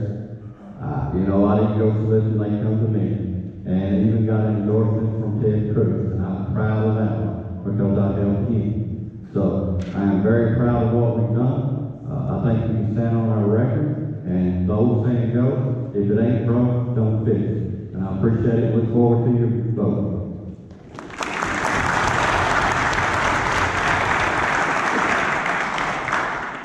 I think it's only right that I tell my wife how much I appreciate her for going on this journey with me. It has been a tough journey, and I want to appreciate her for that. And I'm sitting up here, I don't want you guys to think that I'm a person that's going to pretend to act like I know everything. I don't know all the answers. But I will promise you that I'll surround myself with competent people who will help me make some of these decisions as a county sheriff. As sheriff, I want to preserve the past. That is, uphold our United States Constitution. I want to make sure everyone in Kaufman County has their due process. I want to protect it now, which that means ensure that our youth have a safe park to go to without the fear of being bullied or preyed upon. I want to make sure that the citizens of Kaufman County know that they're safe in their own home and have plenty of officers to do so. And also, I would like to build for the future. That's also letting the people of Kaufman County know that they have a sheriff they can depend on and know that everything is going to be okay. I feel like if we have victims in the county, we should have resources for those victims. If we have offenders in the county, we should also have resources for those offenders. We want to get out here and we want to help people get better. We don't want to throw people in jail and forget about it. With my compassion for law enforcement and people, I feel like I'm the best candidate for the job. Thank you. You got all that lawyers off the stage and start moving a little faster. Thank you, guys.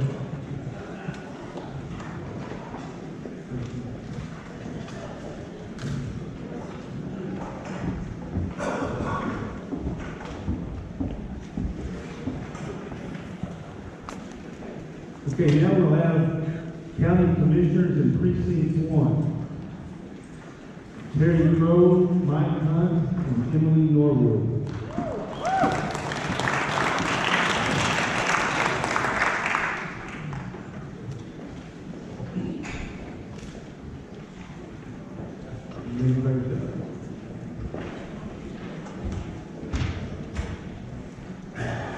There he is.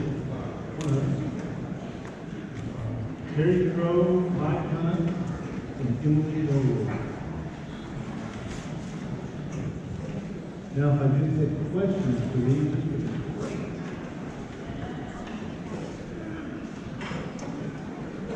while we're waiting on the questions, each one of you are allowed to get 3 minutes to your opening statement.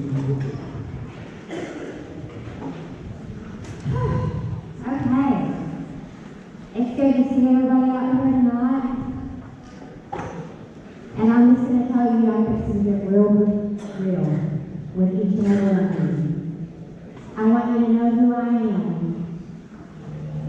First of all, I am running for your commissioner in Precinct 1. I'm a mother of 2 children, which has been my greatest accomplishment. That has achieved in shaping their lives and teaching them valuable lessons of love, fairness, empowerment, compassion, and humanity. I am married to a distinguished service member of the United States Army who has just come home and is now retired after 26 years. But most importantly, the one thing I want you to know about me is that I have a moral compass. I've heard many of people say, I'm a Christian. I attend this and I attend that. But every day I walk in the life that God has for me. Every day. from 40 in 1990. And during that time, I lived in Kaufman and have been for almost 12 years. For a decade, I have served our most vulnerable children who have suffered from abuse and neglect. I have borne witness to the most unthinkable acts of children, but yet I have also seen the miracles that follow. I am the CEO of Norwood Mediation, and I contribute my time to do pro bono work for families in civil cases. As your next commissioner, I will bring to you a multi-dimensional approach. Intellectual stimulation, inspiration, participatory decision-making, and set expectations and rewards. I value and possess listening skills to lead and want others to surround me, to know that their contributions are being valued. I am a conservative and process risk differently than my male counterparts, which has positioned me to be more effective, creative, and mindful of our expenditures. For decades, Kaufman County has sustained and embodied the mindset of institutionalized and has forgotten the core and fundamental reason we are here, and that is to serve our people. I will work hard in fostering a climate of purposeful inclusion, an environment where all are safe and valued and cared for. Today, our county is $83 million in debt. And that debt keeps creeping more and more. That does not even include our next bond that has been passed for over $1 million. I will encourage the reduction of long-term debt and work with other elected officials to set the course in motion. As our county continues to be the third largest county in developmental growth, I will encourage economic development, which builds local wealth in the community and our future generations. I want each of you to know I am here for one person only, and that is for the people. I am not here for special interest groups, and I am not here to take bribes and work in the depths of this evilness. I am here to save our taxpayers' money, and that is what a true Christian does. I'm glad that each of you are here tonight, and I hope that you come to the polls and vote for someone who can truly be a leader and make the best decisions for our people.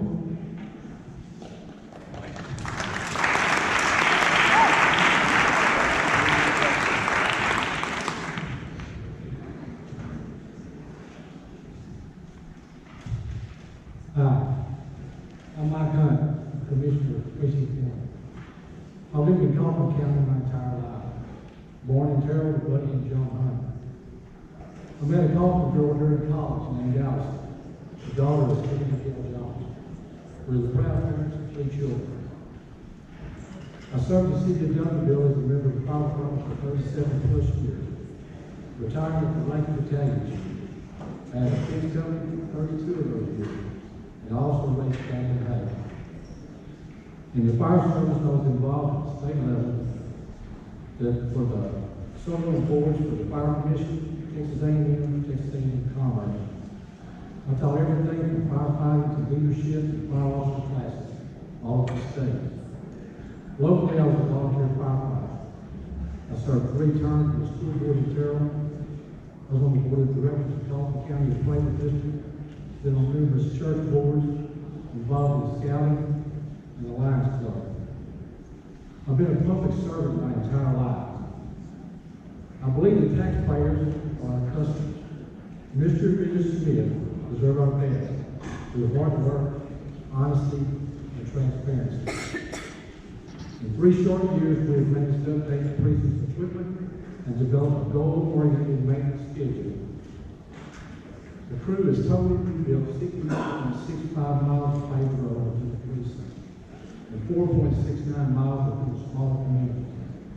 It was a challenge, so we got it done. Implementing a few changes and the help from a group of dedicated employees, we have had success. In 2019 alone, they rebuilt 29 paved roads, replenished and rolled in 15 rock roads. All this while maintaining all the rest of the roads. The roads are a problem. They didn't get that way overnight. They took years for them to deteriorate. It will take time, a plan, and commitment to the plan to bring them back. We've had 3 years to audition for y'all. I feel we have met your expectations as a commission and a road crew. The roads are our most difficult responsibility. It is just a small part of the commissioner's job. The commissioner is also responsible for the county budget, contracts, and all county business. We reduced the tax rate by 8.8% and created ways to cut costs, streamline operations, and plan for the explosive growth coming our way. Precinct 1 is also committed to be part of the community. We take part in the Scarecrow Festival. We've started the Touch a Truck for the kids and the grown-ups that's going to be with them too. We're making plans to be part of the summer youth camp program at the city of Kaufman. We're very involved with the revitalization of the Ford Farm and the fairgrounds. Kaufman County is growing like never before. I have the experience and commitment to meet the challenge. I'm straightforward with no agenda except to solve. Thank you.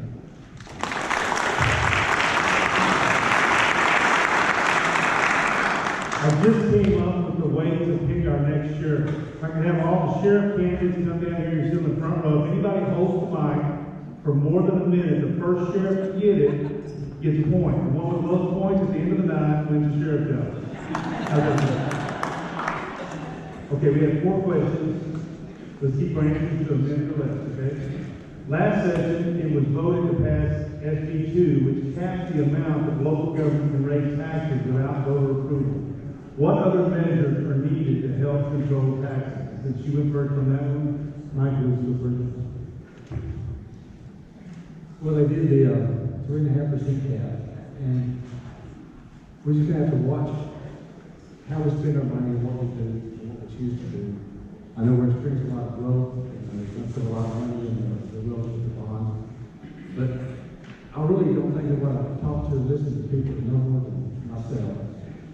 The 3.5% cap is not really going to affect us in Kaufman County because we're experiencing so much growth.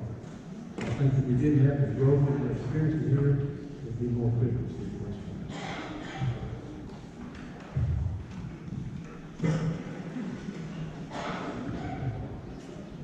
The only reason that we're going to be able to save our taxpayers' money is to stop wasteful spending.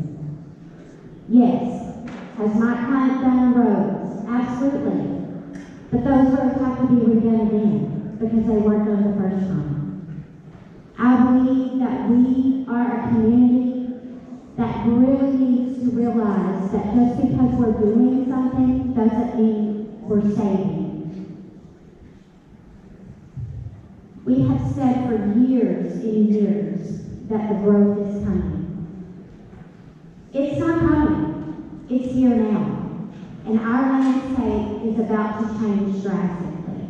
And for years we have said and said and said, and we have done nothing. And our infrastructure and all departments are not going to be able to handle all of the growth coming in. First, we need to stop wasting our money.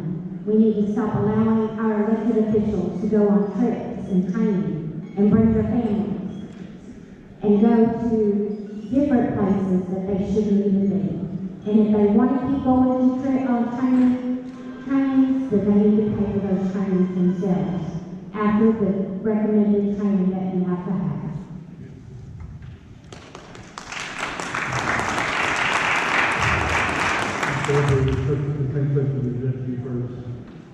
is a follow-up question to that question. When should local governments be allowed to raise taxes without borough approval? We should never raise taxes without. I think sometimes that we forget that we govern this community and this county. We are the ones who get up every single day and work hard and pay our taxes, not to be just frivolously spent. That is not what a community is about. We do not need to ever tax our individuals without their permission. And we surely do not need to be running campaigns that misguide our residents into voting for propositions and bonds that we don't need. We need to lower our debt and stop our wasting in order to lower our taxpayers, the taxes in our community.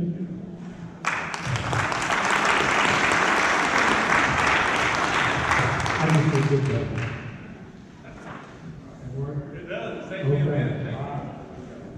Ditto, you did.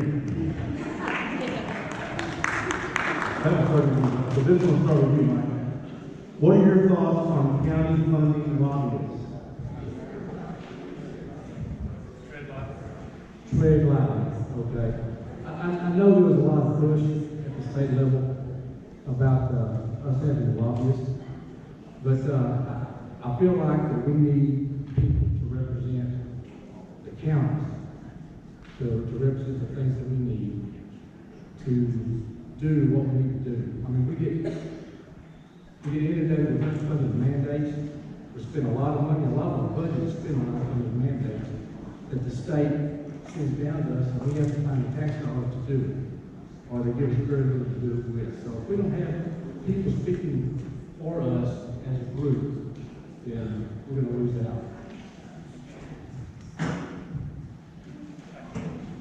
What are your thoughts on county funding lobbyists?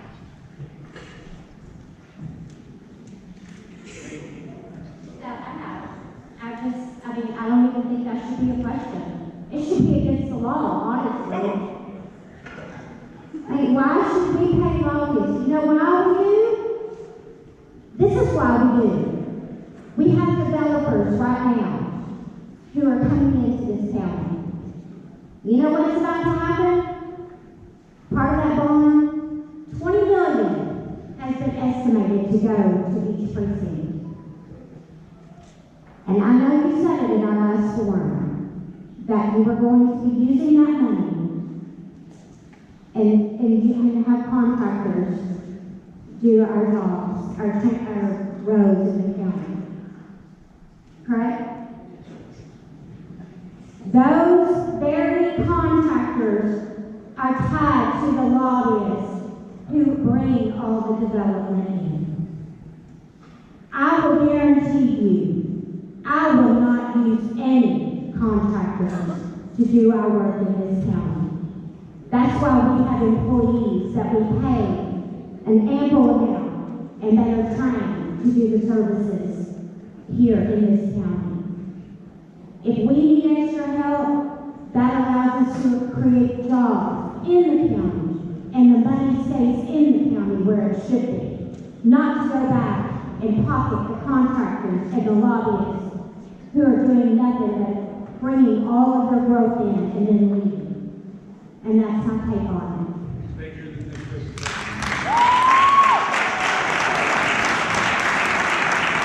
What qualifications should a commissioner possess to be successful?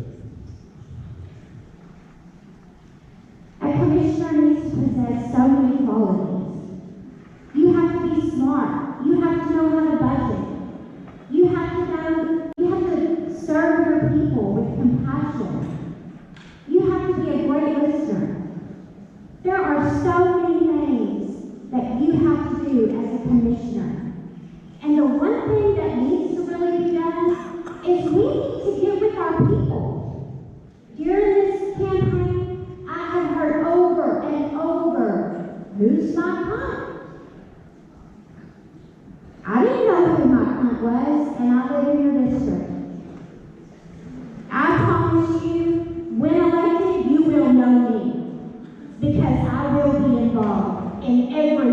decisions, everyday decisions. I am not a yes man, and I am not the one that will be sitting in Commissioner's Court saying, because that seems to be the only qualifications that is what you need right now.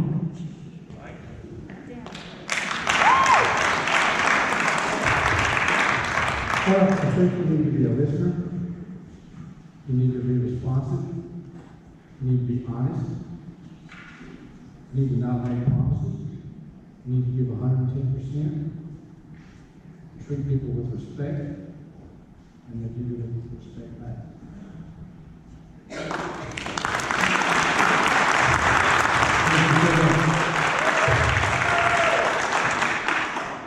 Oh, that's right. Troy, you got it.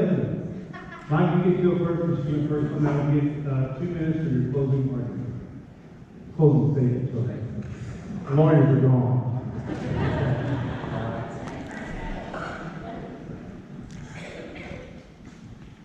Wait a sec, I got my cheat notes for the wrong thing. Don't start the time. It won't matter with you. You ain't took up the time yet. Well, I'm proud of you. okay, but thank you. It made me feel guilty. I was going to talk about it. Anyway. In our shop, we meet every morning at 6:30 to discuss the daily activities and our challenges and future projects. I look around and feel confident we will make the right decision where to go. There's a total of 75 years of road construction and maintenance experience in the room. They provide a wealth of knowledge and incorporate old ways of doing things and new ways of doing things. Yes, there's some lively discussions, but in the end, we make good decisions for the county. I feel my job is to provide the tools and resources for them to be successful. The same is true for every department in the county. We have good people. They want to serve the citizens of Kaufman County. Mr. and Mrs. Smith deserve the best. This is not the county of my youth. We are growing and will continue to grow. Change is coming. I wish I had a crystal ball to help make decision-making easier. I promise to be open-minded and listen to others that have experienced growth to make the most informed decisions I can. Here's something I want to share with you. Hopefully it will give you some insight of who I am as a person. This has been inside my locker at the fire station and my shop my entire head-on life. It's called a short course in human relations. All growing up. The 6 most important words, I admit I made a mistake. The 5 most important words, you did a good job. The 4 most important words, one is your opinion. The 3 most important words, if you please. The 2 most important words, thank you. The 1 most important word, we. The least important word, I. I am proud of our county. I feel it's a special place to raise our families and live out our lives. I've dedicated my life to public service and will continue to do so. I hope you trust me to provide the leadership this county deserves. Thank you. I'm Mike Hunt, and I want to serve as the Commissioner of Precinct 1.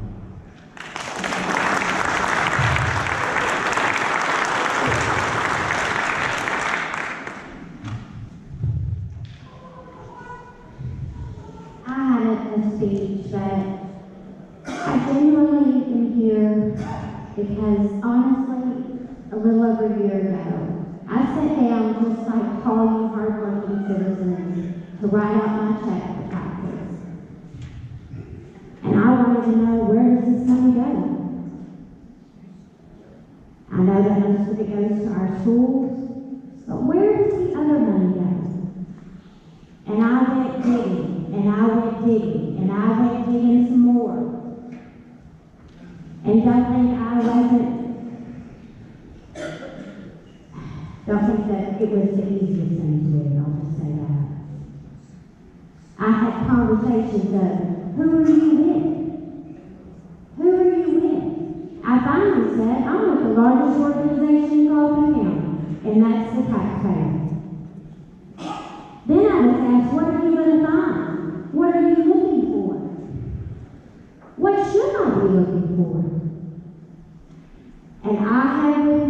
documents and documents and documents of wasteful spending in this county. And it has got to stop. Our taxpayers work hard every single day to fund this operation. And it is time for the arrogance to go out. It is time for a leader who genuinely is here to lead and work with the people, for the people, and to fight every step of the way to ensure that this is the place that we want to stay, because this is what we call home.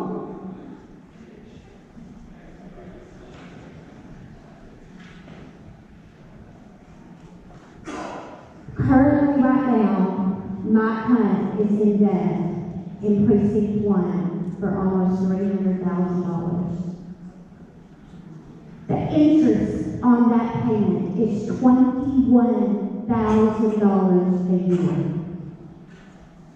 We have equipment, we have men, but yet he wants to hire contractors.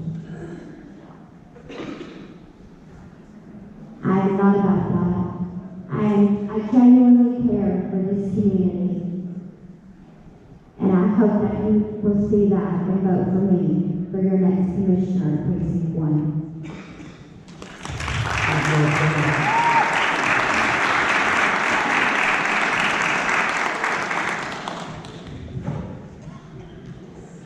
Now commissioners for Precinct 3, Terry Barber and Timothy Mentor.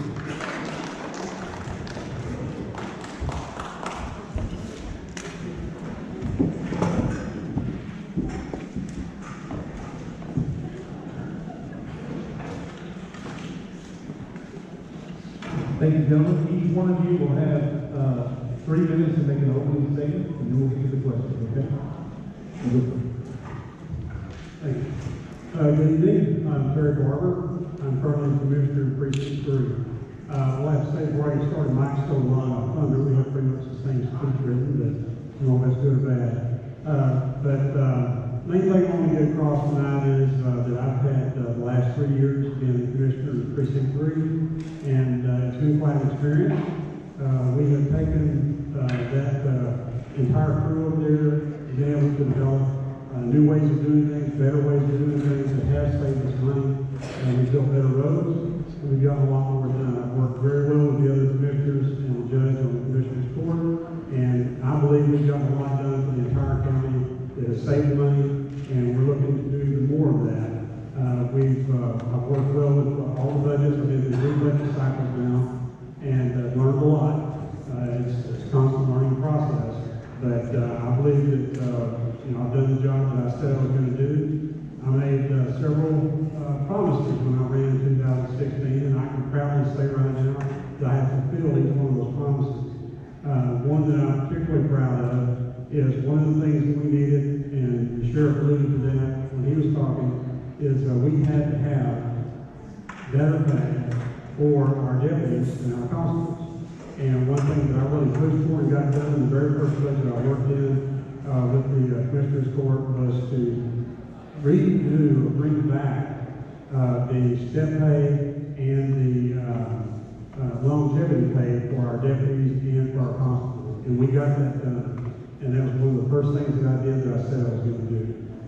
There are a list of other things that I'll mention later, but I'm proud of the job that I've been able to do so far. I walked into an outstanding crew of people that all stay with me, and they do an outstanding job every day for the people of Precinct 3, and I want to continue to do that. Thank you.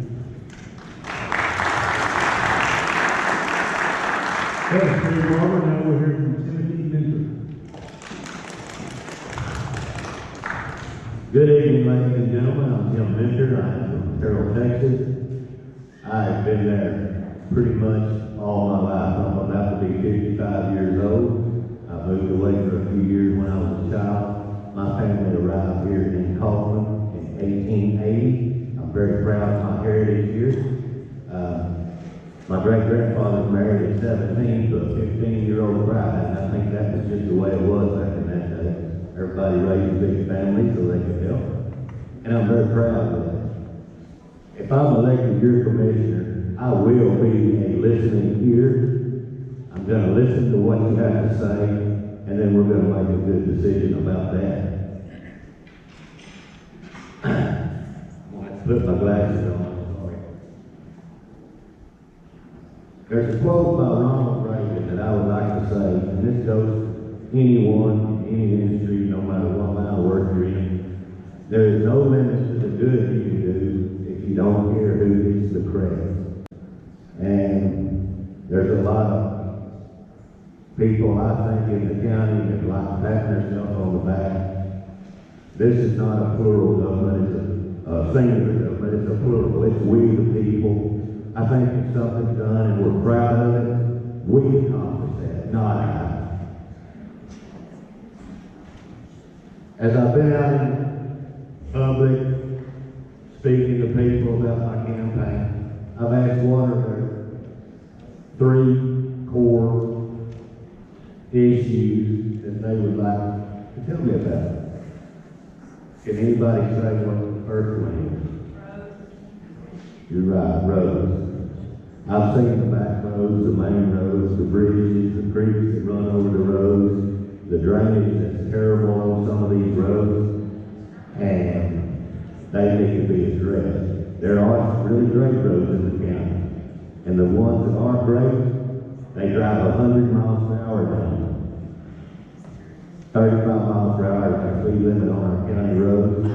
I don't know if everybody knows that, but the road I live on is a pretty nice road. I live out north of Terrell.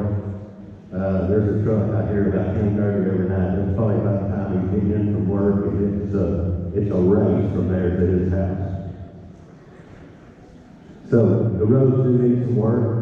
They've came a long way from what they were back when I was a child. They called rock roads, and the dust on our house was that thick. Another thing that people have brought up to me is the living on our roadways. Have y'all been down most of our roadways, county roads, whether it's a farm market, county road off the farm market, or a major highway? The litter is horrible. We're sitting on a wealth of resources in that jail down there in the form of trustees. These guys can get out and pick up this trash. It won't cost us anything. Maybe incentivize them a little bit on their sentence, whatever sentence they're in there for, shorten their sentence up or reduce their fines. There's a wealth of resources right there. Thank you very much.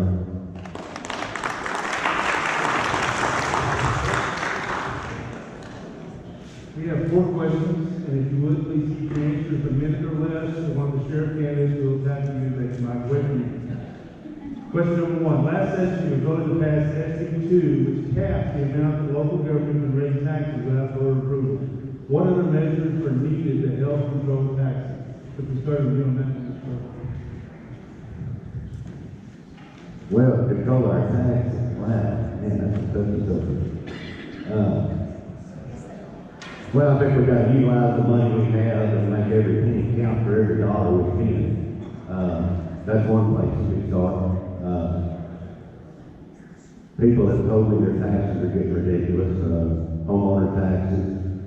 I've had a lot of friends move out of the county and move each one county over. The taxes are a lot less over there. They're still driving into Dallas to work or driving into Terrell. Our taxes, we got to get a hold of them. Mine have doubled in the last 19 years at my current home. When you raise taxes, you got to raise the cost of everything else. And people don't have the money. People don't have the money anymore. It costs a lot just to live. It costs a lot just to go buy groceries. It costs a lot to make a payment on a car. Average car payments now are in the $600 to $700 range and higher. Thank you. Well,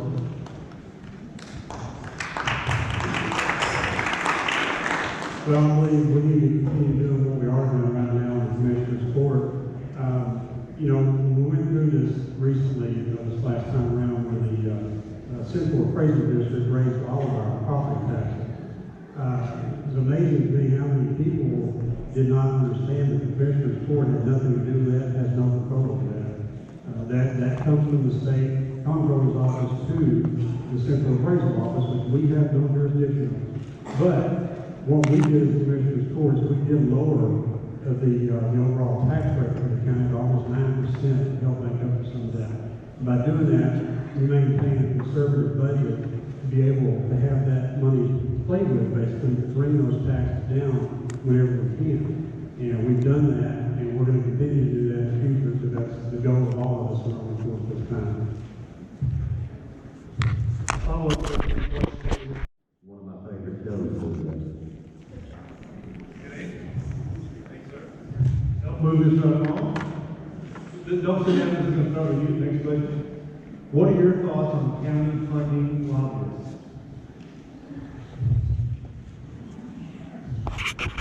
county funds lobbyists. We've heard a good long story on the last one like that.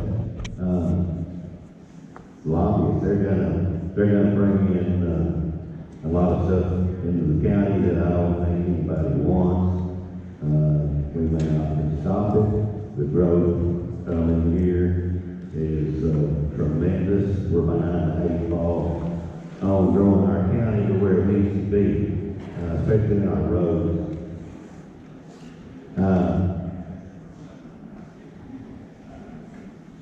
I'm not really not to lobby on anything like that for county government.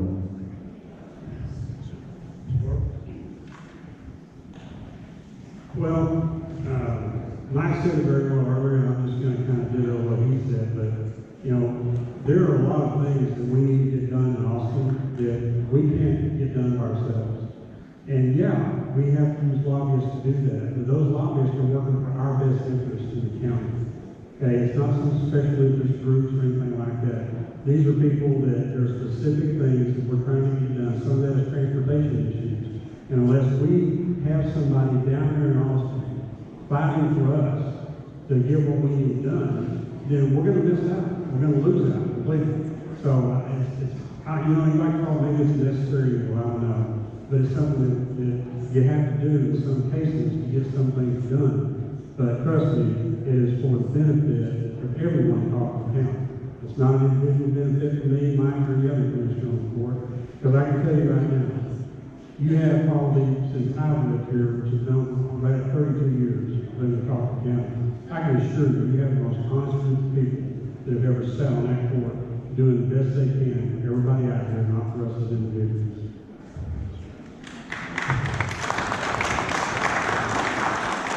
Now, your closing arguments, you both have 2 minutes to make your case on your closing statement. Mr. Roland Kirby.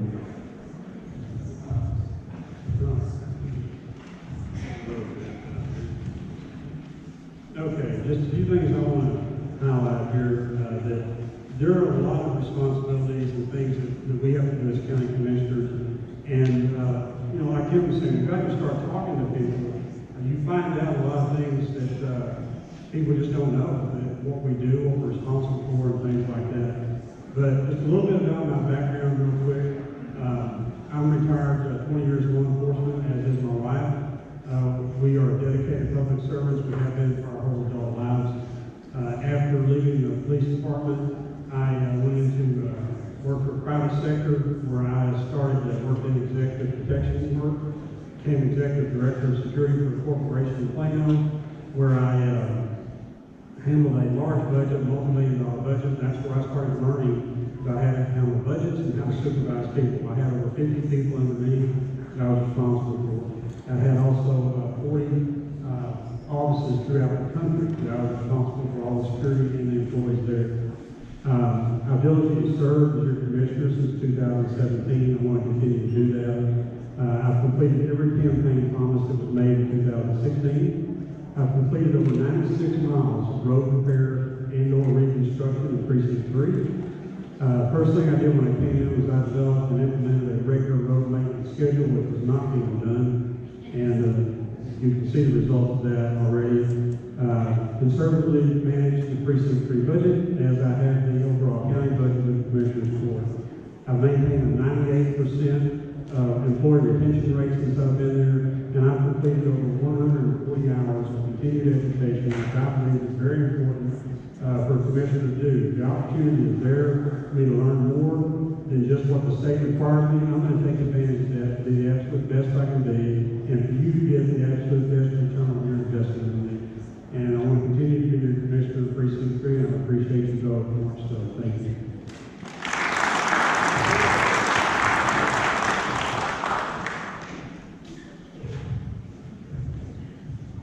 Thank y'all for letting me come in up here tonight and speak. I tried to figure out how to write this in a song, because I'm a much better singer than I am a speaker. If y'all know me, a lot of you do. But if I am elected your commissioner, I promise to have a listening ear. I promise to solve the issues as quickly as possible, cut frivolous spending that's going on in our county. I don't know if any of y'all are aware of this, but there is a commissioner court meeting that happened on September 11, 2019, whereas City of Post Oak Bend needed some patching on their road, and they were charged $4,500. This was motion to approve the agreement through the court. Van Zandt County has had a problem maintaining their roads. So Van Zandt agreed to provide funding in the amount of $1 per year for the road maintenance and enhancements, repairs, and other projects as needed on County Road 348. That road starts in Kaufman County. It's in the eastern portion of the county line and goes north into Van Zandt County.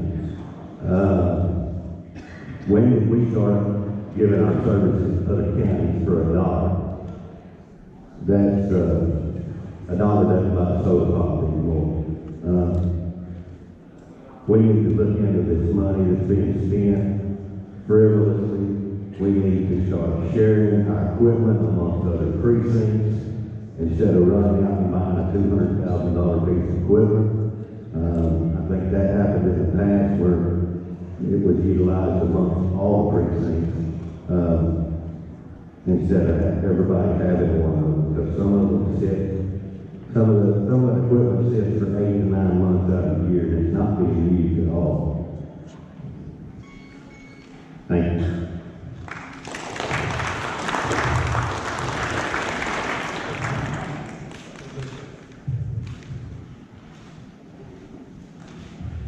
Okay, now we have 3 constable races. We're going to call, I think we have 4 candidates here, so we're going to call all 4 candidates up. Well, Keith Stevens is here, Jason Johnson is here, David Rogers is here, and Ernesto Zapata. Close enough. Maybe say it right. Zapata.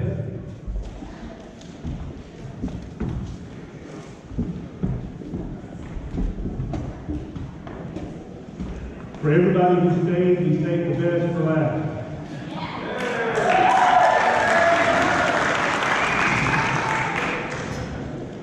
At the very least, they're the best looking, right?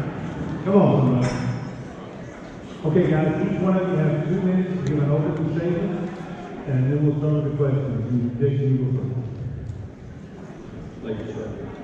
I'm going to try to make this quick. I know it's getting kind of late. This thing's been going on all evening. But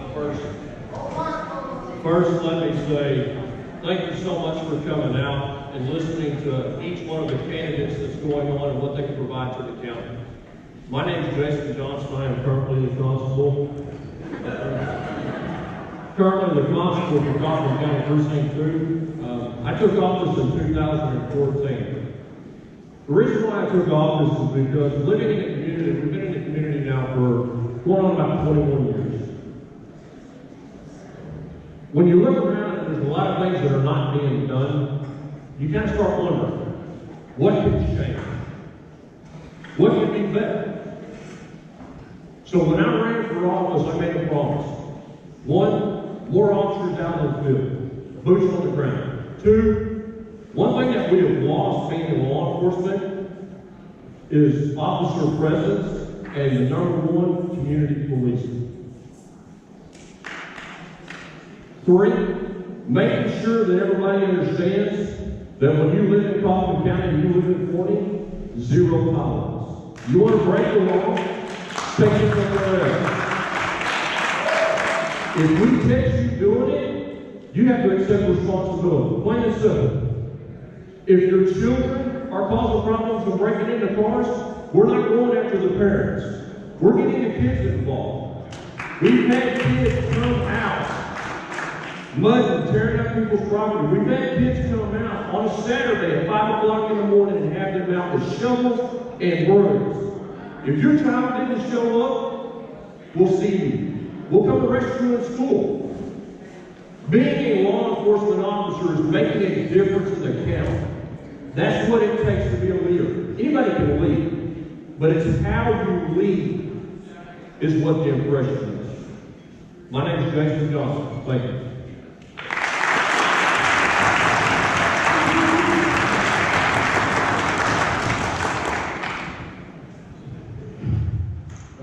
My name is Ernest Taylor, and I'm running for Precinct 2 Constable. I left law enforcement back in November 2012, worked for the Sheriff's Office. I've been in law enforcement about 20 years. When I left, I was a captain over forensics and cell phone data extraction. Before that, I was a lieutenant over criminal investigations. Prior to that, I was in patrol. I worked my way up from jail to dispatch. And there for a time, I also left for about a year and a half. I went to transit police where I became an instructor in Dallas PD's motorcycle school. I guess I was good enough. They sent me to the instructor school for 3 weeks. Came back to Kaufman. As my experience at Kaufman, I became an investigator, working primarily, worked my way up from misdemeanors all the way up to felony offenses.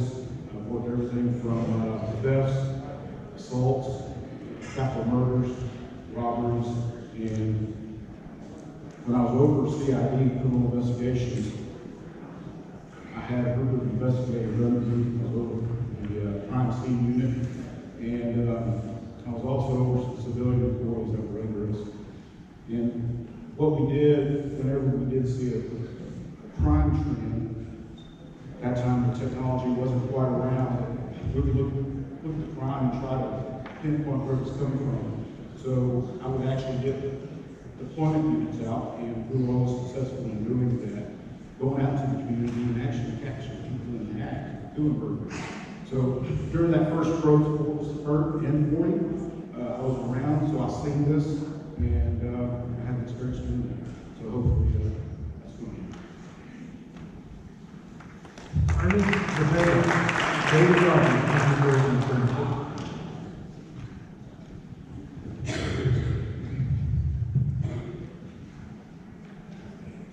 Good evening, everybody that's still here. Thanks for sticking it out. My name is David Rogers. I'm running for Constable in Precinct 1, Kaufman County. I'm here as I consider myself an ultra-conservative Republican Christian in the Community Life Church here in Kaufman. I believe in the Bill of Rights. One of my favorite sayings, Robert Heinlein is, an armed society is a polite society, I believe that. I believe in Kaufman County. I moved back here about 4 years ago. I lived here 30 years ago, for several years, and glad to be back here in Kaufman County. I have a 4A address. I live outside of 4A in the Calhoun area. I've been in law enforcement for over 26 years. I retired in 2018. I went back briefly, part-time to the city of Marshall where I left. After I've been in law enforcement for so long, I have a desire to continue to serve. I've been out of it for, since 2018, and I just have a longing in my heart that once you're top, you're always strive to be that officer. That's what I long to do, still to this day. My entire adult life, I've been in law enforcement. I started off as a dispatcher when I was 18 years old. Went to the academy, put myself in the academy at 21, police department course, and received Rookie of the Year. When I first started, I've been awarded 2 Officer of the Year through my career. along with multiple combinations. I also hold a master peace officer license. Former police sergeant, I work patrol division, former canine officer, I work record addiction, I've put hundreds of folks in jail, drugs, confiscated hundreds of pounds of drugs over my career. And as your constable, as a elected in Precinct 1, that's what I'd like to continue to do. See some things here in Kaufman, I've been told, as I knock on doors, meet homeowners and business owners, that this is what they'd like to see, is problems still here in Kaufman County. They're tired of the good old boy system, and they want to see some changes here in Kaufman. That's what I'd like to do. Thank you. David Rogers, PC. Good evening again. Thank y'all for all being here. What's crazy is when you sit in that chair down there, your mouth's water and everything's good. You ain't got to go to the bathroom. As soon as you cross that step right there on this stage, your mouth is dry. You got to go to the bathroom. I figured it out there. I've been in law enforcement going on 29 years now. 17 of that was criminal investigation. 9 years of that was sergeant with Kaufman County Sheriff's Office criminal investigation.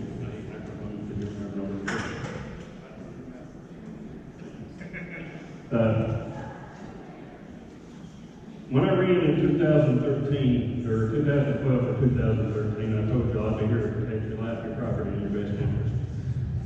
Not ever thinking I'd end up going against the county for your best interest, but they adopted that school zone safety program that everybody's familiar with. It's illegal, unconstitutional. And basically, me and my family have got hell from it ever since. But I'm here to tell you again, I'm here. I'm going to be here as long as you want me here. I fought it the first time. I'll fight the corruption again if it comes up. I'm Keith Stevens. I ask for your vote. I'll be here.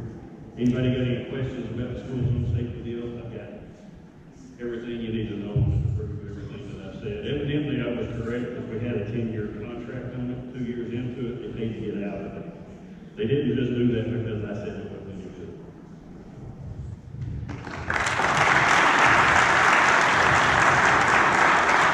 Question number 1, we'll start with you, Mr. Cabeda. Now I have multiple questions. First question, describe your experience and specific duties that qualify you for constables. Well, I have the law enforcement background, so I worked everything from patrol to CID investigation. Also, when I was in patrol, even also CID, we would also have to bail for the district courts from time to time, or some of the JP courts whenever the constables weren't available. So then on during those cases of JP courts or district courts. So I guess that would be my background and experience. Why I feel like I'm good for this job. So. Ernest Cepeda. David Rogers. Describe your experience and specific duties that qualify you to be constable. Like I said, I've been in law enforcement for 26 years. After just retiring in 2018. I worked everything from patrol to K9, patrol sergeant. I've trained other officers how to be police officers. I worked with the Dallas County Constable's office, and I know what the job is as a constable. We served 200 papers. Each deputy was responsible for serving 200 papers a month in Dallas County. Here, the paper count here in Kaufman has a lot less than that, so I think I know how to do the job and do this as a constable here in Kaufman. David Rogers.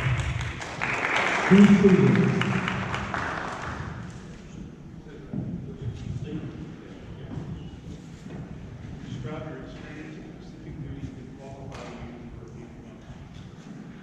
Well, I've been a constable since 2013. I'm a graduate of the Texas Constable Leadership School at Sam Houston State University. There was about a 6-week-long, pretty strenuous deal going over the different writs and the different papers and everything that's there. Teamwork, leadership. And again, I've been here since 2013. There's been no complaints whatsoever on the office other than the fact that I'm not a team player.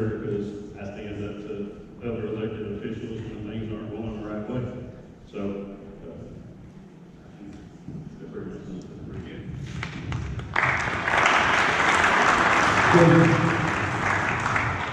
read. Going on 26 years in law enforcement, and I want to make sure that everybody understands there's a difference between being a police officer and being a constable. I took office in 2014, but prior to that, I did 17 and a half years at the Dallas County Constable's Office. All the way from a reserve to the acting sergeant under the warrants department. We deal with civil process and criminal. That's what we have to deal with on both sides of the law enforcement. Going on, teaching at Sam Houston University for all other elected officials throughout the state of Texas. I also teach for all the police departments throughout the state of Texas that has to do with courtroom security, civil process, body camera, you name it, we teach it. Thank you. The next question is from David Rogers. David, what do you think the biggest problem in your precinct is, and how will you correct it? Well, I believe probably the biggest problem in precinct 1 that I've noticed is that you never see a constable or deputy in your area. At least I've lived in precinct 1 for almost 4 years. I've never seen a deputy or constable in my neighborhood until I ran for election, and now I see them all the time. That's the way it is. So, I really believe that the constable, the duties of the constable is to serve civil process and pay the JP court. That's the primary duty of the constable, but I believe that the constable has to do more than just the main role of constable is pay the court, serve papers. You're also a law enforcement officer. You're expected to enforce the laws and be present and see in your precinct. And that's what I'm doing on the way to precinct 1. Outside the red light canvases, what's the biggest problem in your precinct, and how will you correct it? Well, the biggest problem in our precinct is I don't have enough deputies, in my opinion. I've got 4 full-time deputies. I had 1 when I started. I now have 3 full-time, or 4 full-time. 3 full-time, I've got 1 coming on February 3rd. One of those guys is strictly environmental. Works environmental crimes. He retired from the sheriff's office. And one thing I do want to say when I'm here, though, is, we keep hearing these rumors that the constable's offices, just hire anybody. I'm going to tell you, every one of my guys has master peace officer license. Most of my guys are retired from other agencies and have spectacular backgrounds. If they don't pass my background, they don't come to work for me. I passed the sheriff's office background when I started there, and it's the same background that we do to this day in my office now. So you can be assured everybody that works in Precinct 3 Constable's office has at least a master's peace officer license.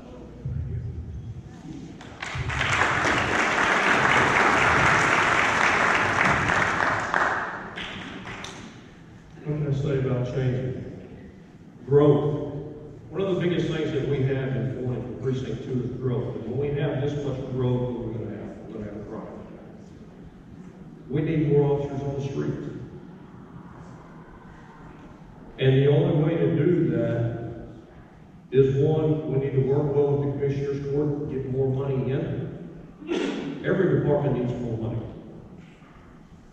But also, if we have the capability of pulling out more patrol contracts within Precinct 2, because each precinct in Kaufman County is a little bit different. We do things differently. If we can get more communities to come in that want officers in their community, they can help fund that position. They can help fund the equipment. They can help fund to have more boots on the field.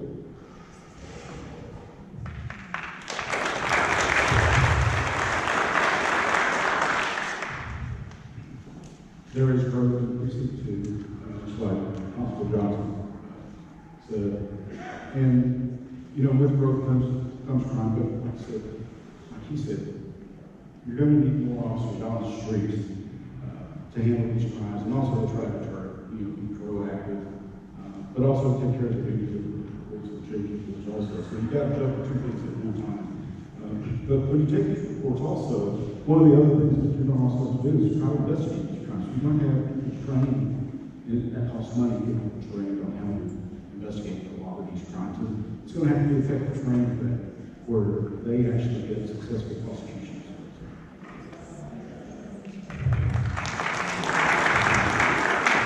This question will start with Steve. Steve, in what ways can you improve the office? Well, what I have done to improve the office is, when I started there was no policies, written policies in our office. There was a constable and one deputy. They went out and served papers, they went out and wrote tickets. That was about it. Since I've been in office, we've got a policy manual now that we never had. It's about that thick. It's probably going to be thicker before the year's up on body camera stuff and some other things that have come out. As far as making better, we can get a couple more deputies and we could get some folks, more folks out of these additions, cruising during the day for burglary. Since we've taken office, we've tried to team up with the sheriff's office on their report writing system, to where if they're all tied up on one end of the county with a murder or a major crime, and one of y'all have a lawnmower stolen, you're not waiting 6, 8, 10, 12 hours for somebody to come take a report. One of our guys can go take that report and forward it to the sheriff's office. That's not going really well. We're still working on that. But that's the main thing that we're looking at, to try to improve customer service for y'all. Because again, it's about y'all taking care of y'all. It's not about us. Jason, in what ways can you improve the office of constable? Being more proactive. Somewhere along the lines of law enforcement, we have forgotten to be proactive in the communities. We're trying to catch up. We're being reactive on everything that's going on. The more that we're involved with the community, the more the community comes back and helps us out. Like what was discussed earlier with some of the candidates running for sheriff, even though we are first responders, you're our first responders. And how we act with you is how you help us control the community. If we do not have the help with the community, we have nothing. The more the community is involved with law enforcement, the better the community is as a whole. Thank you. Mr. Davis, in what ways can you improve the office of constable? Of course, you know, always keep it where the members always have their integrity and professionalism there. And as far as the technology's out there. And one of the ways to be proactive is, you know, being with the community helps a lot in the community. Just interacting with the community is going to help. But there's also technology out there, artificial intelligence, that can also help predict where crimes are going to occur, where hotspots are, when they're going to occur, at what time of the day, which block, what route we're going to take. I mean, those are technologies that are out there today. Those types of technologies, I mean, they work, and departments use them. So I think that type of help would make the constable's office even better, being proactive. David Rogers, in what ways can you improve the office of constable? I think everybody said it, you have to be proactive. You have to be seen in your neighborhood. You have to be where the crime is, and there's more to it, like I keep mentioning, there's more to it than serve the papers, bailiff in the court. You have to be in your areas where you're needed, where the community needs. The constable should be the first, in my opinion, should be the first line of support for your community, your neighborhoods. Your local police, your sheriff's office, they don't have as much time to be chasing down speeders on the street, watching the stop sign in your neighborhood. You have to be seen and be more proactive in your community to improve your office. That's what I would. Each of you will have 2 minutes to give a closing statement. Judge Kwame should go for you, and in that statement, I would like you to include what have you done for the Republican Party. You're running as a Republican. What have you done as a Republican Party? Casey, start with you.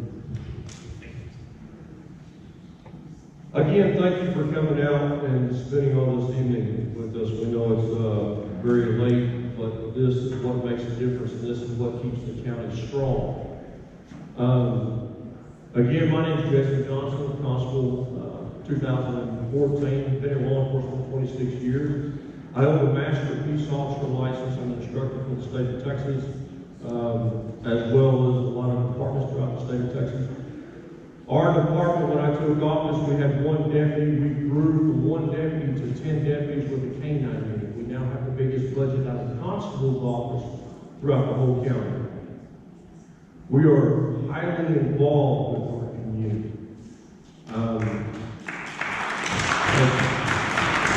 I will tell you that we're the first Constable's office in the county to have an AED in each one of our squad cars. We're the first Constable's office to have Narcan for all of our law enforcement, just in case somebody runs into a problem. We're also the first Constable's office to have a speed enforcement awareness trailer that you see in the communities if you live in Forney to try to get people to slow down. What about the Republican Party? I hope that when I originally ran for office in 2014 that I made a promise that I would bring professionalism and integrity back to this county. Accountability back to this county. Being in office since 2014, we can't make a lot of people happy, but we can make a difference. And taking the department from very little and growing it to the force that we have now